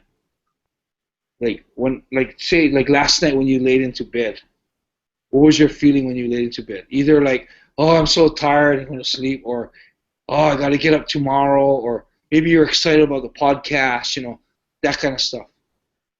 But for me, because in the pilgrimage, every night after I walked, after 5 o'clock when the temple's closed, my whole mission was to find a place to sleep. Sometimes it was shitty, sometimes it was good, and good meaning like a covered bus stop. Shitty meaning right on the road where there's no cover really, and if it rained, I would have to get up and move. So now though, every single day. I mean, there's probably never a time in most people's lives that they ever worried about where they're going to sleep. You know, they take it for granted that they always have somewhere to sleep. But, you know, after going to the pilgrimage and half the times not really being able to, sometimes walking 2 to 3 hours after the temple's closed just to find a place to sleep, I lie in bed every night, man, and I look at the ceiling above my head and think, if it rains, I'm not going to have to move. I look at the bed and how soft it is. I look at the blanket that I have to cover me, and every night when I go to sleep, as I'm lying down and pulling the covers over me, I got a huge smile in my heart, man. It's like I'm so happy, you know. So there's a lot of things in life that I really took for granted that really give me joy right now. You know, so that circle of things that make me happy, it's gotten bigger, you know. So that's what the pilgrimage really helped me with. The pilgrimage has made me a much happier person, man. How long? How long did it take to do that? I mean, you walked 880 miles. Yeah, the pilgrimage takes anywhere from 90 days to 3 months. I took a month, 30 days to do it. What? So literally, that's literally walking.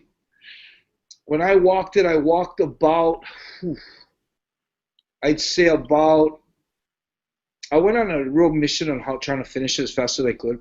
I walked, I'd say close to like 16 hours a day. Oh my God. Oh my God. That's insane. So I wouldn't have any sleep time. So what I would do was, it wasn't like after the temple's closed, I get someplace to sleep, 9 to 6 I sleep, and I get up and start walking. No. What I did was, it was in the summer and it was so hot that what I did was I would walk. Temple's closed, okay.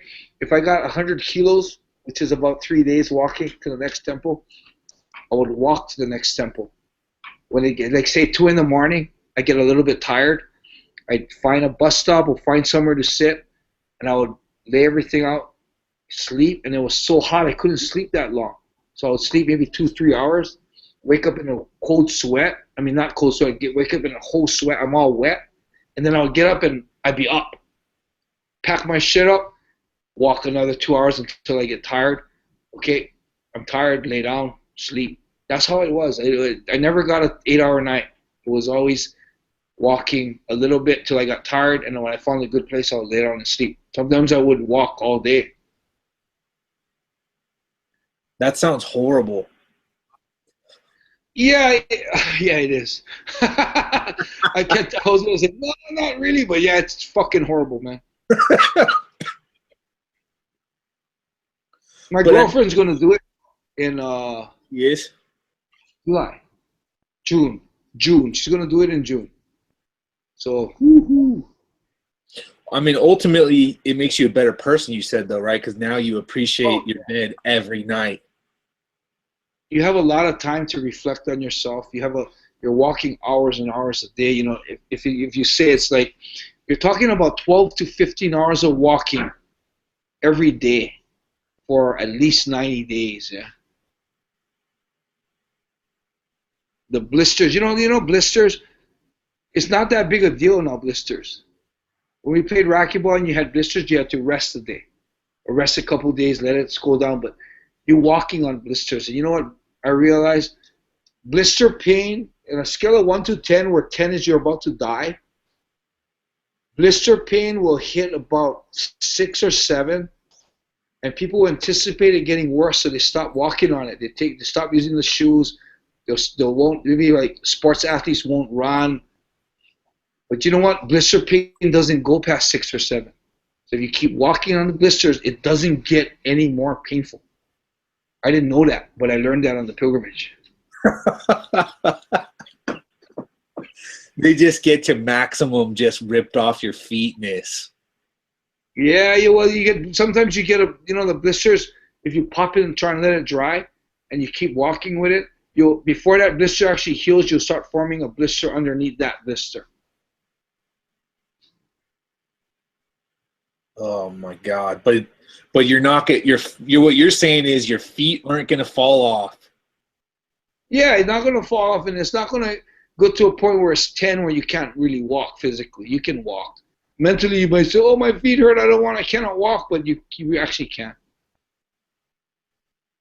It was neat though because more than the pain of the feet or the muscles, the biggest thing that I had pain with was the backpack, the weight of the backpack. That was horrible, man. The cramping in your shoulders. Oh God. Yeah, for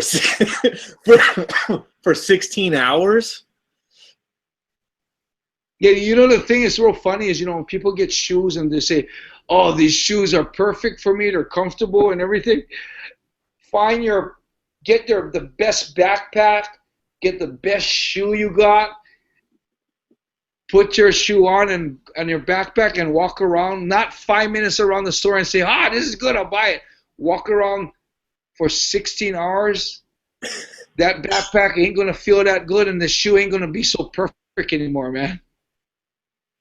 Oh, oh man, that is good. That is a good story.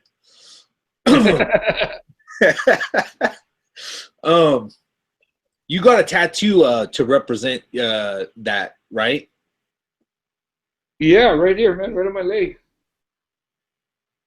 And then I know you explained it. You've explained it before, but man, could you explain some of your tattoos, bro?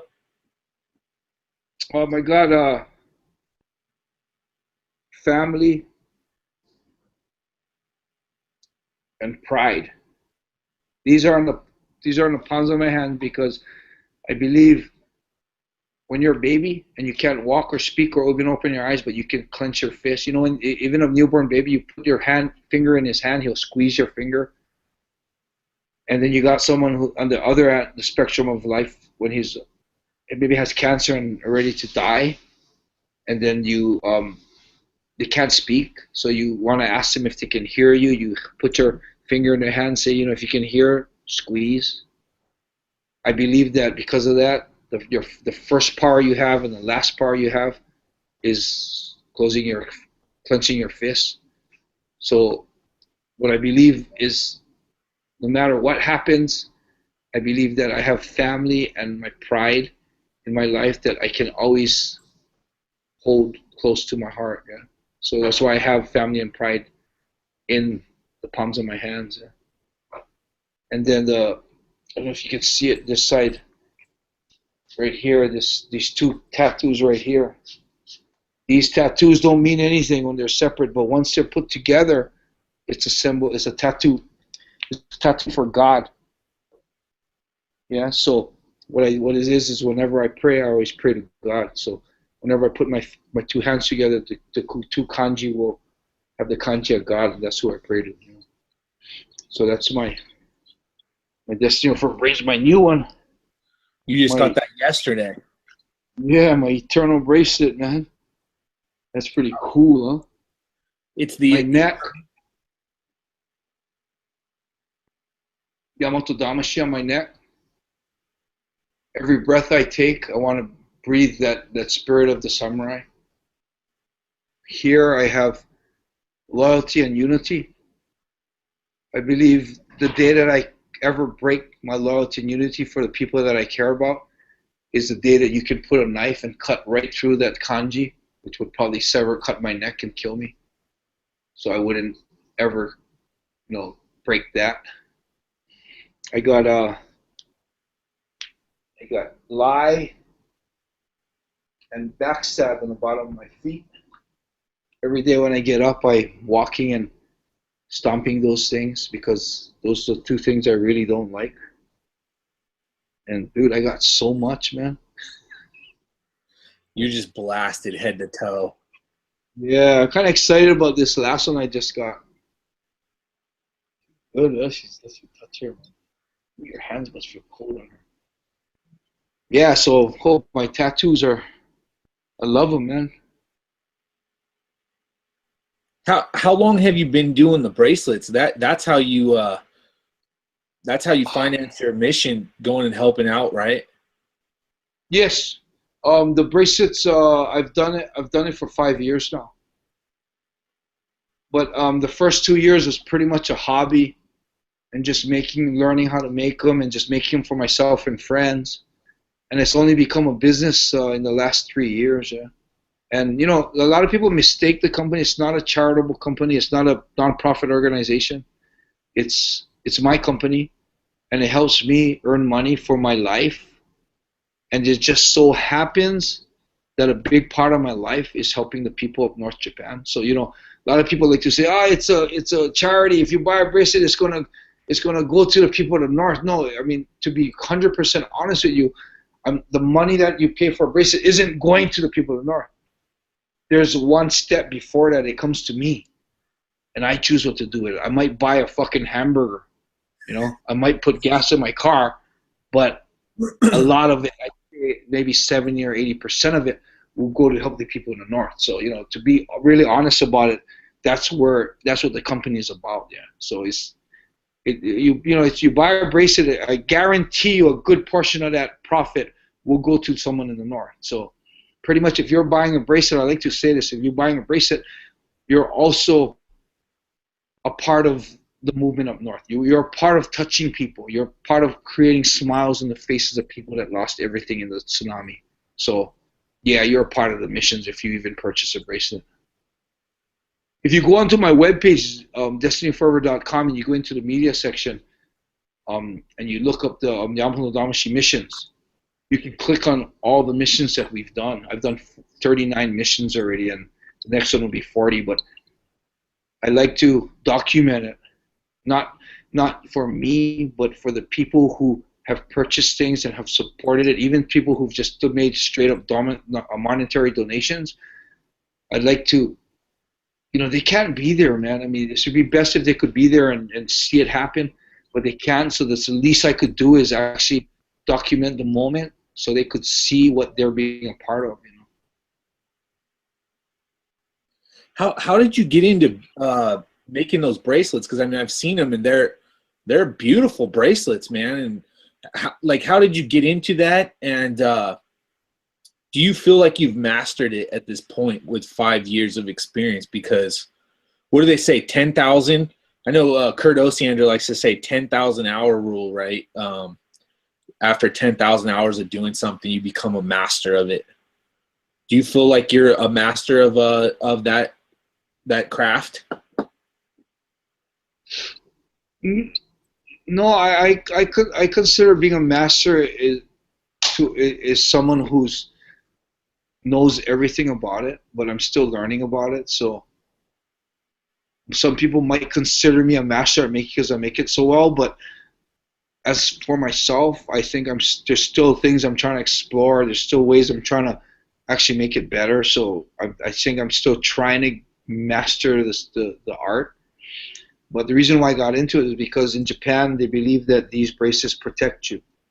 So if a bracelet of like a stone breaks or crystal breaks, or if the bracelet breaks, they believe that it's taken something in place of you that's supposed to come to you, like something bad, like a sickness or an accident or something. And what really got me hooked on it was I totaled 2 Mercedes-Benz, and both Mercedes-Benz that I totaled, the only injury I got was a fat lip from the airbag, but both my bracelets broke. The one in Japan, I didn't realize my bracelet broke. I went home. They towed my car because I couldn't even find the left wheel. The car, it was gone. And then they towed my car, and then it was like they came, and then I'm sitting at home, and I'm like, oh shit, where's my bracelet? Damn. And I really liked the bracelets. I really felt good with them on because they're Power Stones too. So I called the towing company and I said, hey, can you check the car? I think there might be a bracelet in there. They found it. They found it under the gas pedal, and it was broken. Okay. Then I was like, holy shit, wait a minute. I didn't get hurt and the bracelet broke. Shit. Then the second accident was in Hawaii when I totaled my mom's Mercedes-Benz. It was another Benz. And man, to total a German car, you really got to be going, you got to really have a crazy accident to total those. So that one, same thing. I got an injury with I got a fat lip from the airbag. I had 2 airbags come out of me on that one. And then what's weird was the bracelet was broken, but the bracelets were broken where a bead right here was broken. And then the funny thing was I noticed that in here, right here where the bracelet was, there was a huge round bruise that was on my wrist. And I was thinking, whoa, that's like the impact of a bead. So what I'm imaging is something hitting the bracelet so hard that it pushed into my skin so hard that it damaged the bracelet and broke the bead. And these stones are straight up real stones, you know. There's no, it's all natural stones, so they're really hard. So I'm thinking to myself, man, whoa, wait a minute, something, I don't know if it was a piece of window or it was a metal or what it was, something hit that wrist area so hard that it not only broke the bead, but it pushed it into my wrist so deep that it bruised it. I'm thinking, you know, if the bracelet wasn't there, I wonder if that thing would have severed my wrist or cut my wrist. And again, I'm like, holy shit. And I swear I really got stuck on it. I'm getting more into it now because I've realized that these stones that we use are power stones. Eh? So each and every stone has its own property. Like, for instance, the one I have on now, this is a hematite. This is good for body balance. This is good for body pains, blood circulation. And then you got this one right here is a black onyx. These are good for like strength and stamina, and it negates negative energy. So, you know, they all have different meanings. So in Hawaii, when we make custom-made bracelets, or even on destinyforever.com, people will call in and they'll tell us, either they'll know their stones and say, I want this stone, this stone, this stone, and this stone, and we'll custom make one for them, or they won't know and they'll say, hey, I want one, I just lost someone in the family. I'm having a hard time getting over the loss. I want something for, you know, stress and inner strength. And then also recently I've been real tired. I've had arthritis, so I want one for energy and maybe for arthritis, and we'll combine and brace it for you, you know. And believe it or not, you know, I mean, whether it works or not, we've had so many testimonials and people, I mean, even to a point of baffling myself, you know, I'm still new to this Power Stone thing. So I'm still like, you know, hey, this is the properties they say it carries. Okay, here we go, let's try it. And then I will always tell my customers, man, if it works, come back and tell me, man, because I want to know. And me and Sarah, you know, my girlfriend Sarah, man, we've been having people come back and, I mean, we like pretty much high-five each other under the table, like, holy fuck, it helped, man. Whoa. You know, it's still, we're not like, yup, we knew it worked, yup, we knew it was going to work. We're still pretty much at that stage, like, holy shit. We've had numerous people come back and say, like, their arthritis doesn't hurt anymore. There was a girl that had all, like, rash around her eyes from scratching, and she wanted one from allergies and itch. So I looked it up. Okay, allergies and itch. Okay, this certain stone, this rose quartz. Okay, this stone. Put one together, man, and they came in like a week later, man. Her rash was down, and then she went and told her mom that night she wore the bracelet. She told her mom that I wasn't itchy last night. I got good sleep, and I mean, fuck, man. I mean, that you don't know how much that means to me. And sorry when we hear that, man. I mean, I'm a believer now because of all these testimonies. When I made it, I was like, okay, this is cool. The bracelet protects you. That's what I believe because it's protected me. As far as the power stones, I'm still new to it. But hey, this is what they say. Okay, you want that property? Okay, you know what? This is supposed to be good for it. I hope it helps. But now I'm coming, you know, I'm to a point where I've got enough testimonials that whether it's placebo or whatever it is, what is it? Placebo. It is rather placebo. See, she corrects, she helps me out. But whether it's placebo or whatever it is, man, I don't give a fuck what it is. If it's helping you, man, I'm stoked, man. So that's where we are now with the Destiny Forever, you know. I mean, it's another, I'm coming to believe that my path in life now is to help people. Not only the people in the North, even these bracelets are not only providing you with something that's pretty cool to wear. I mean, you can wear it for just sports, or you can wear it for swimming. You can wear it for going out. Make it, or some people we use it for wedding.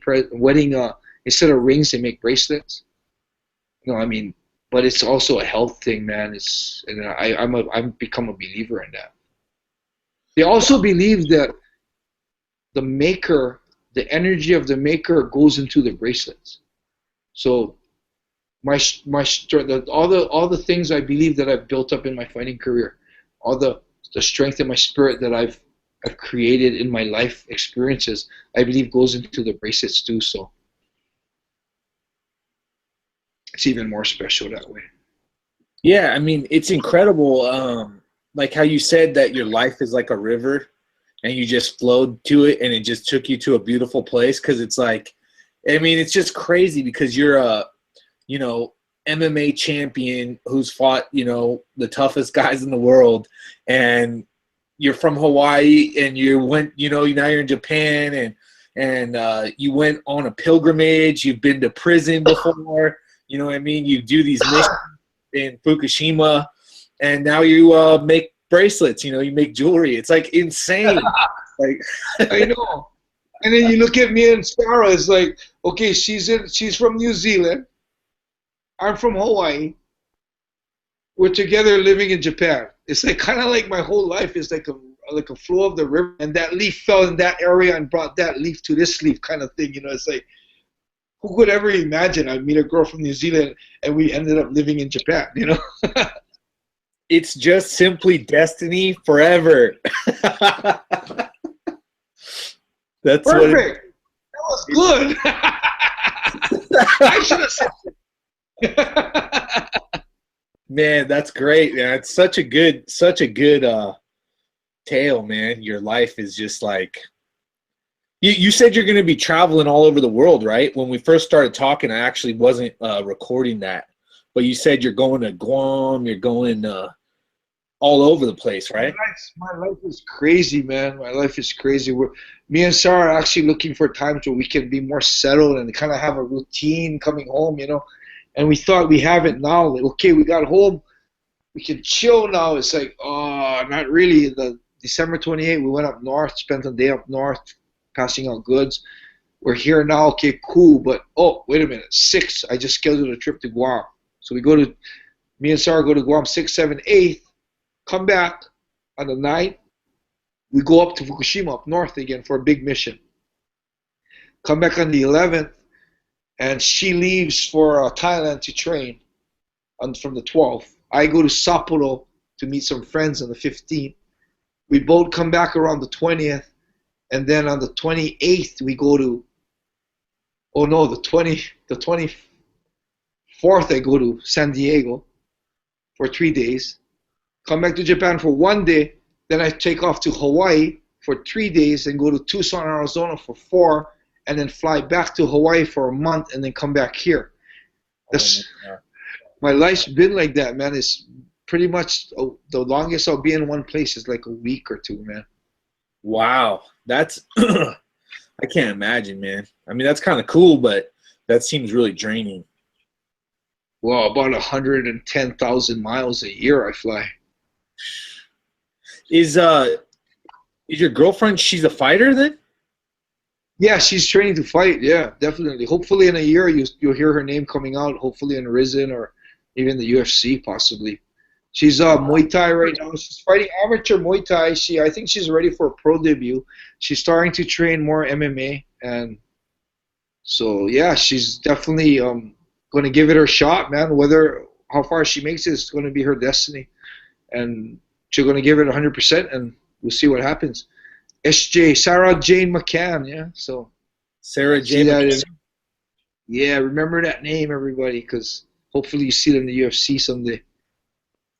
Yeah, man, that would be that's awesome, man. I'll definitely follow her. Yeah, we're on Facebook and Instagram. Oh, she's on Facebook and Instagram too? She puts her training and stuff? Yeah, I got all that going for sure.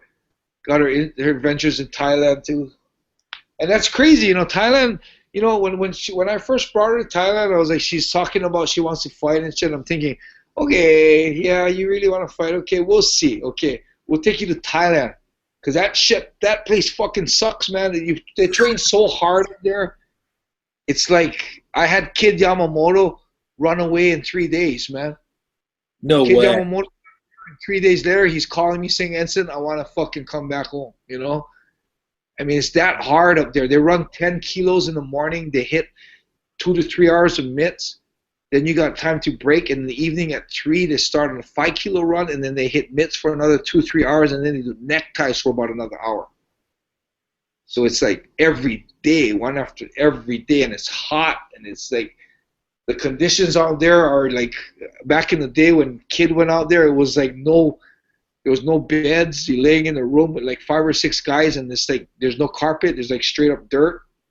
There's no shower. You shower outside in the little. There's a little like a well that you just dump water on yourself. I mean, it's like hardcore like training. So when she first wanted to go up, I said, okay, we'll go up. Fuck that place. I'm staying in Bangkok. I'm gonna lift weights in Bangkok. I'll have you stay out there. I'll go out every so often, bring you back for a break or something. Get some massages, everything. And so I said, okay, yeah, probably this one trip she'll be done with Thailand, man. And then after the one trip, it's like she's asking when she's going back again. So I'm like, whoa, okay. So she's been back like 3 or 4 times already, and she's going back again, this time by herself. And you know what, man? It's no fucking walk in the park. It's no paradise up there. Where she goes, there's nothing. The event of the day is going to 7-Eleven, or I mean of the week. Once a week, maybe there are some of the boys who go to 7-Eleven, and that's like the excitement. There's nothing else out there. So it's not a vacation at all, man. I mean, you hear of fighters going to Pattaya or training out there. Got the beaches, got the bars, got the strip joints. There's nothing out where we train. We train with Santi and Inoue out in Pathum Thani. So it's out in the country, yeah. That's where I used to train when I fought. So that's the hookup that I've introduced to her, that she's part of their family now. Oh, that's where you would go to train Muay Thai? Yeah, that's where I went.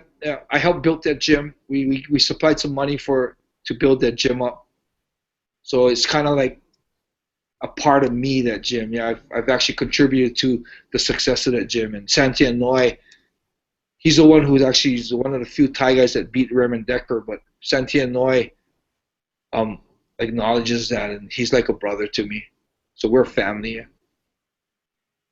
Wow, man, that's awesome. That Raymond Deckers there's another legend right there. that guy's awesome. Oh, and John Wayne Parr used to train out of Santian's gym. Really? Yeah. Dude. When I first went to Thailand to train there was this skinny white kid that was like really helping me out a lot, teaching me a lot of stuff, and I find out it was John Wayne Parr. No way. Yeah, funny, huh? He'll say the same thing because we didn't know who we were. And he's just helping me out, and we became friends. And it's like later on when we actually left Thailand, we're like, oh shit, whoa, John, you're kind of huge. And he's like, oh, Enson, you're kind of famous. Dude, that is awesome. I know, it's cool, huh? That's such a cool story, man. Oh man, yeah, John Wayne Parr is awesome, man. I love that guy. He started that. Have you seen his promotion, the Caged Muay Thai? Yeah. Yeah, he started a Muay Thai promotion in a cage it's got MMA gloves, and there's just no ground fighting. So it's like MMA without the ground fighting. Whoa, you should fight in that. Yeah, I bet you, bro. John Wayne Parr will put her in, bro. One call from Inoue. Oh, that sounds good.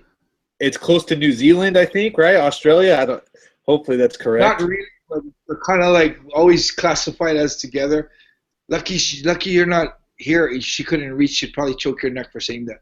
Would you? Isn't there like koala bears and stuff in both of those places, and crazy snakes? Uh-oh. She's just being nice because we just met. Don't you ever call me an Aussie again. Yeah, Aussie, fuck you, cunt. Oh, sorry. They use that so it's not that big a deal, but where we're from, it's like you shiver when the C word's used, though, but it's like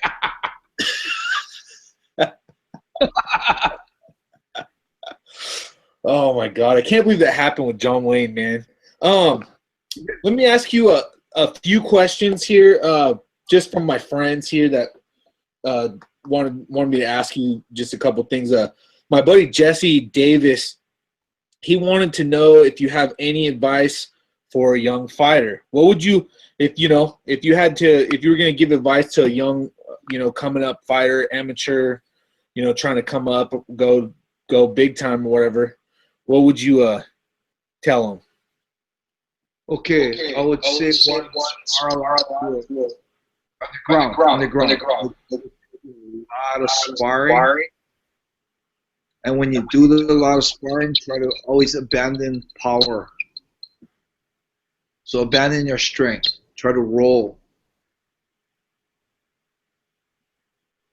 So a lot of technical rolling, sparring. Yeah, because I'm a ground guy, so I wouldn't really give you much advice standing because my standing, as you can tell, wasn't like the most beautiful thing. So as far as if I give a fighter advice, it'd be about their ground.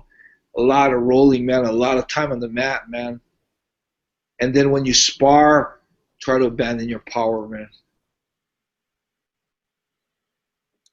Check that, Jesse. Let me see. Jimmy J wanted me to ask you, who's the best black belt you and your brother ever promoted? Barrett Yoshida. Barrett Yoshida? Oh, by far, man. That guy's better than me. He better be good. I better see he's the best if he's better than me. Does he run one of your schools? No, he runs the Arena MMA in San Diego. That's where I'm gonna go up there and actually in February. Yeah.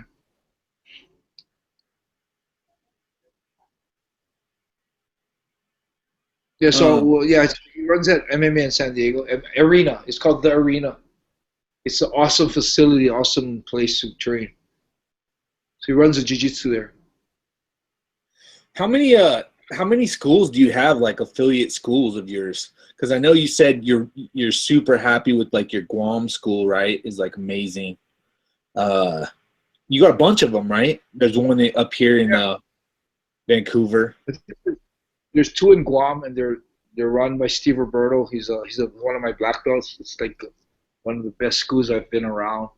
He's done what he's done for Guam on the jiu-jitsu there. That school is probably way better than what I could have done. There's also one affiliate. It's also purebred. It's in Saipan, Trench Tech. So that one's also under me. We have one in Japan. It's purebred Omiya. Then we have there's one.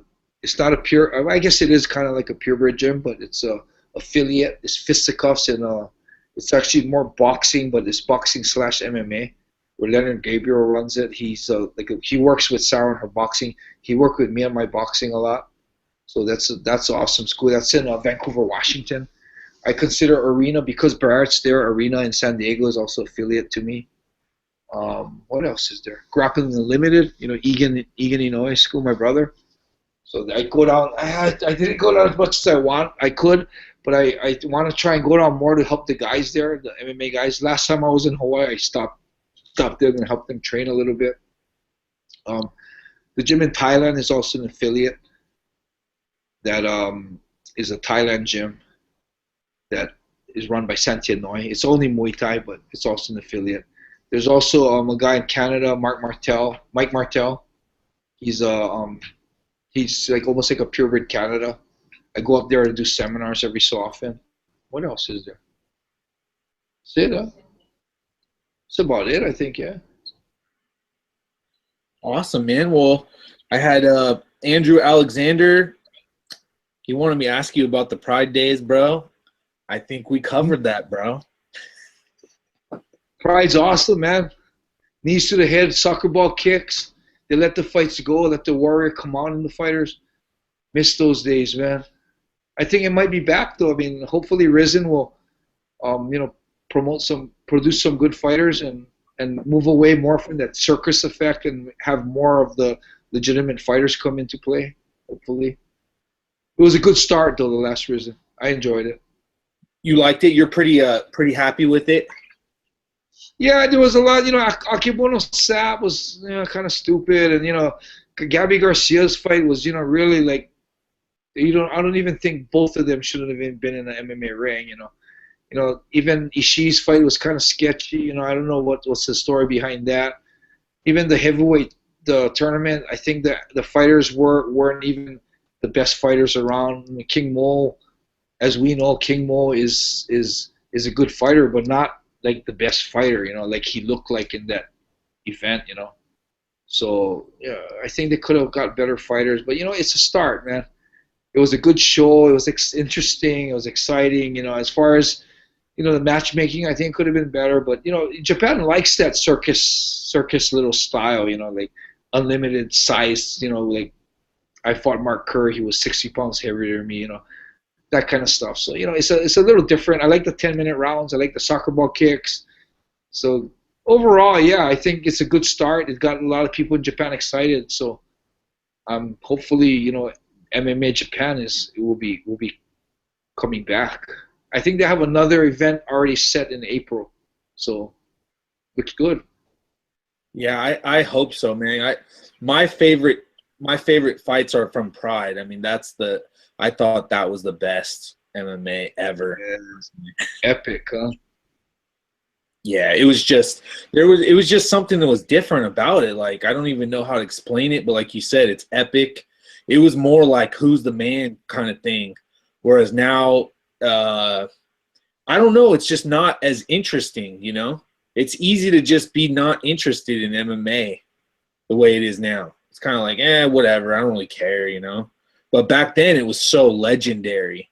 It was like, dude, this means something, you know, and these guys are somebody, you know what I mean? These guys are in here like doing this blood sport thing or whatever, you know, to see who the man is, you know?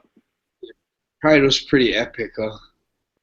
Yeah, and I think probably a part of that has to do with like there weren't really weight classes too. I mean, there's a lot, right? There's a lot to it, so. Yeah, yeah. And even the way they didn't really stop fights, man, that's awesome.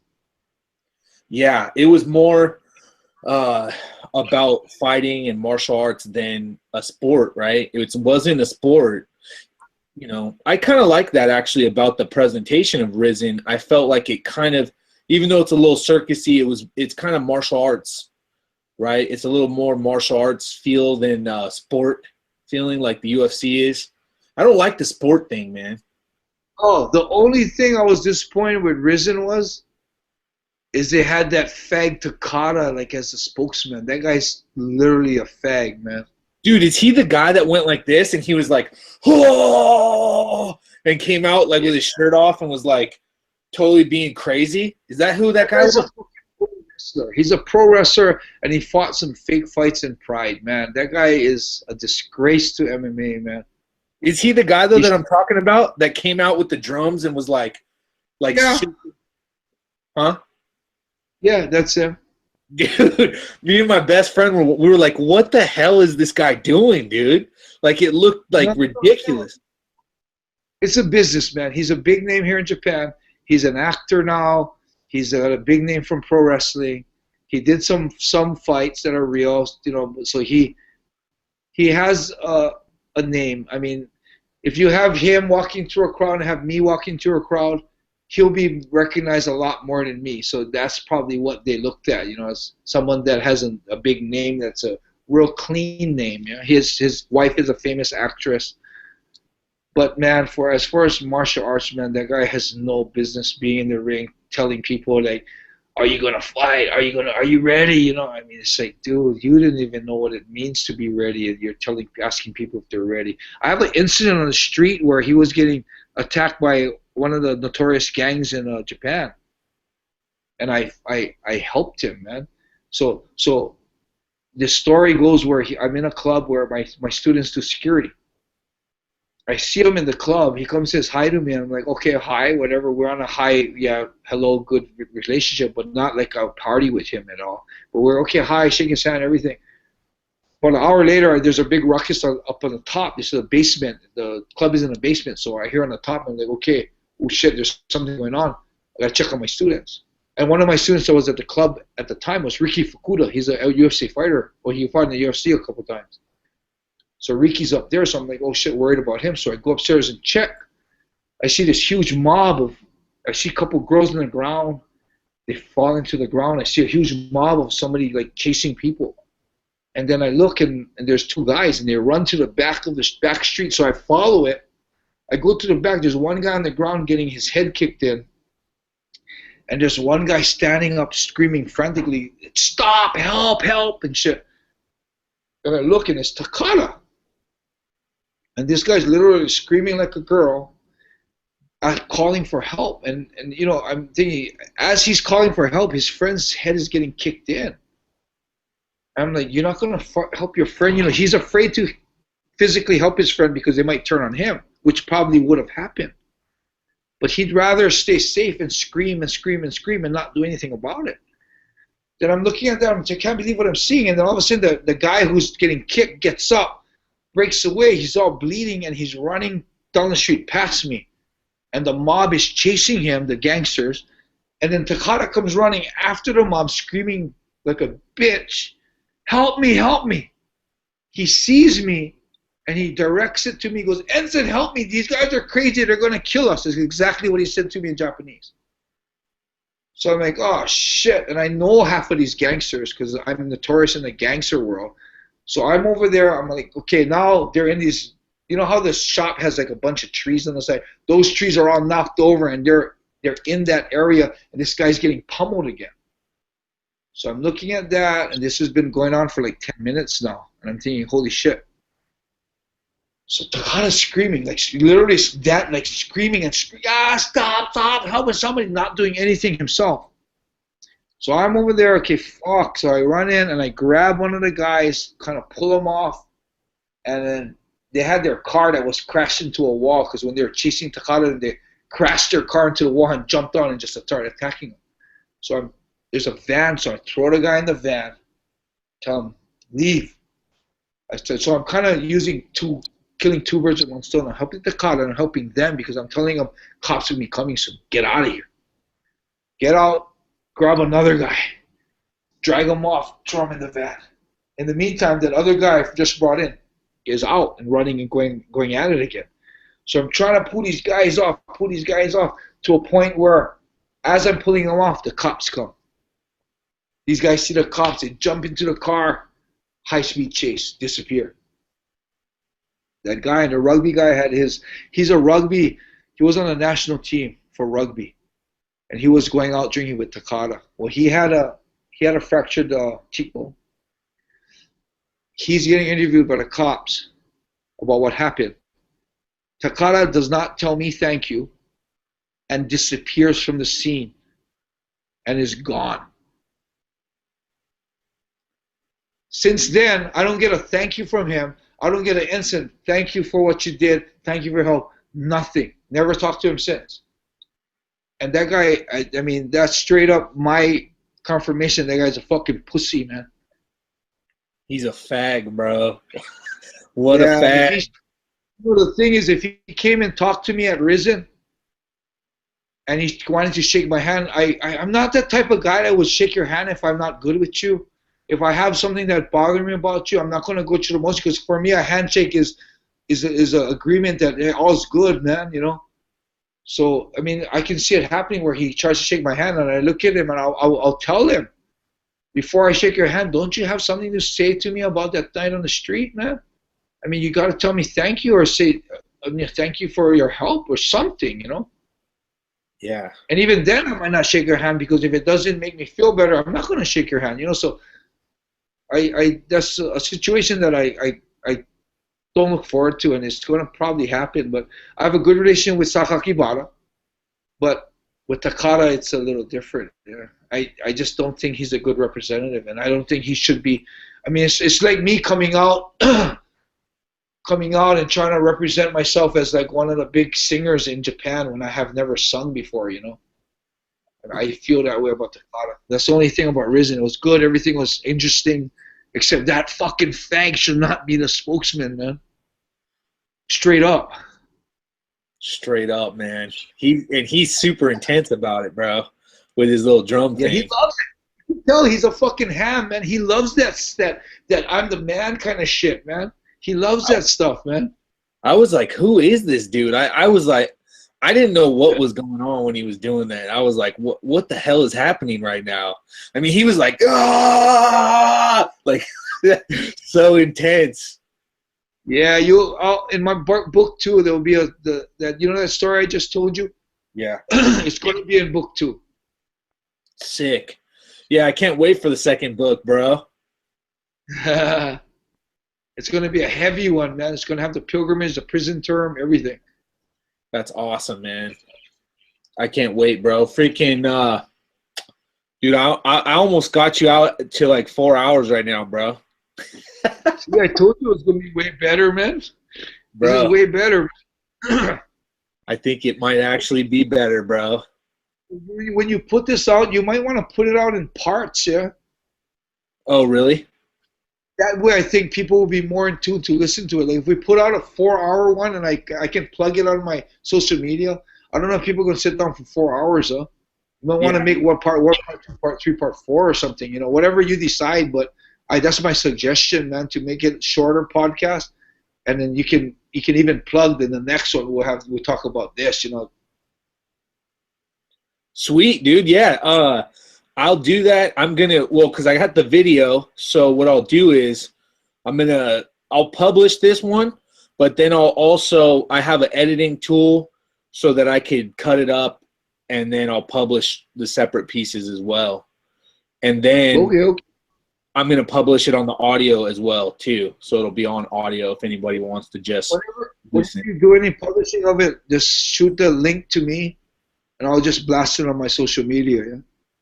Cool, bro. I will, dude. And I know what's next because you just said we're gonna do this again, bro. That's all I need right there, man. That's all I need. So I love you, man. Thank you, dude. Thank you so much, man. I really appreciate it. Your time and your girlfriend too. Thank you, Sarah, for helping set this up and giving me your man for a while. Yeah, I really appreciate it a lot.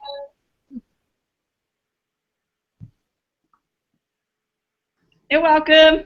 Thank you. I can't wait to see you, bro. All right, brother. Thank you. Okay, bro. All right, we'll talk to you later, man. All right, my man. Thank you, brother. Good night. All right.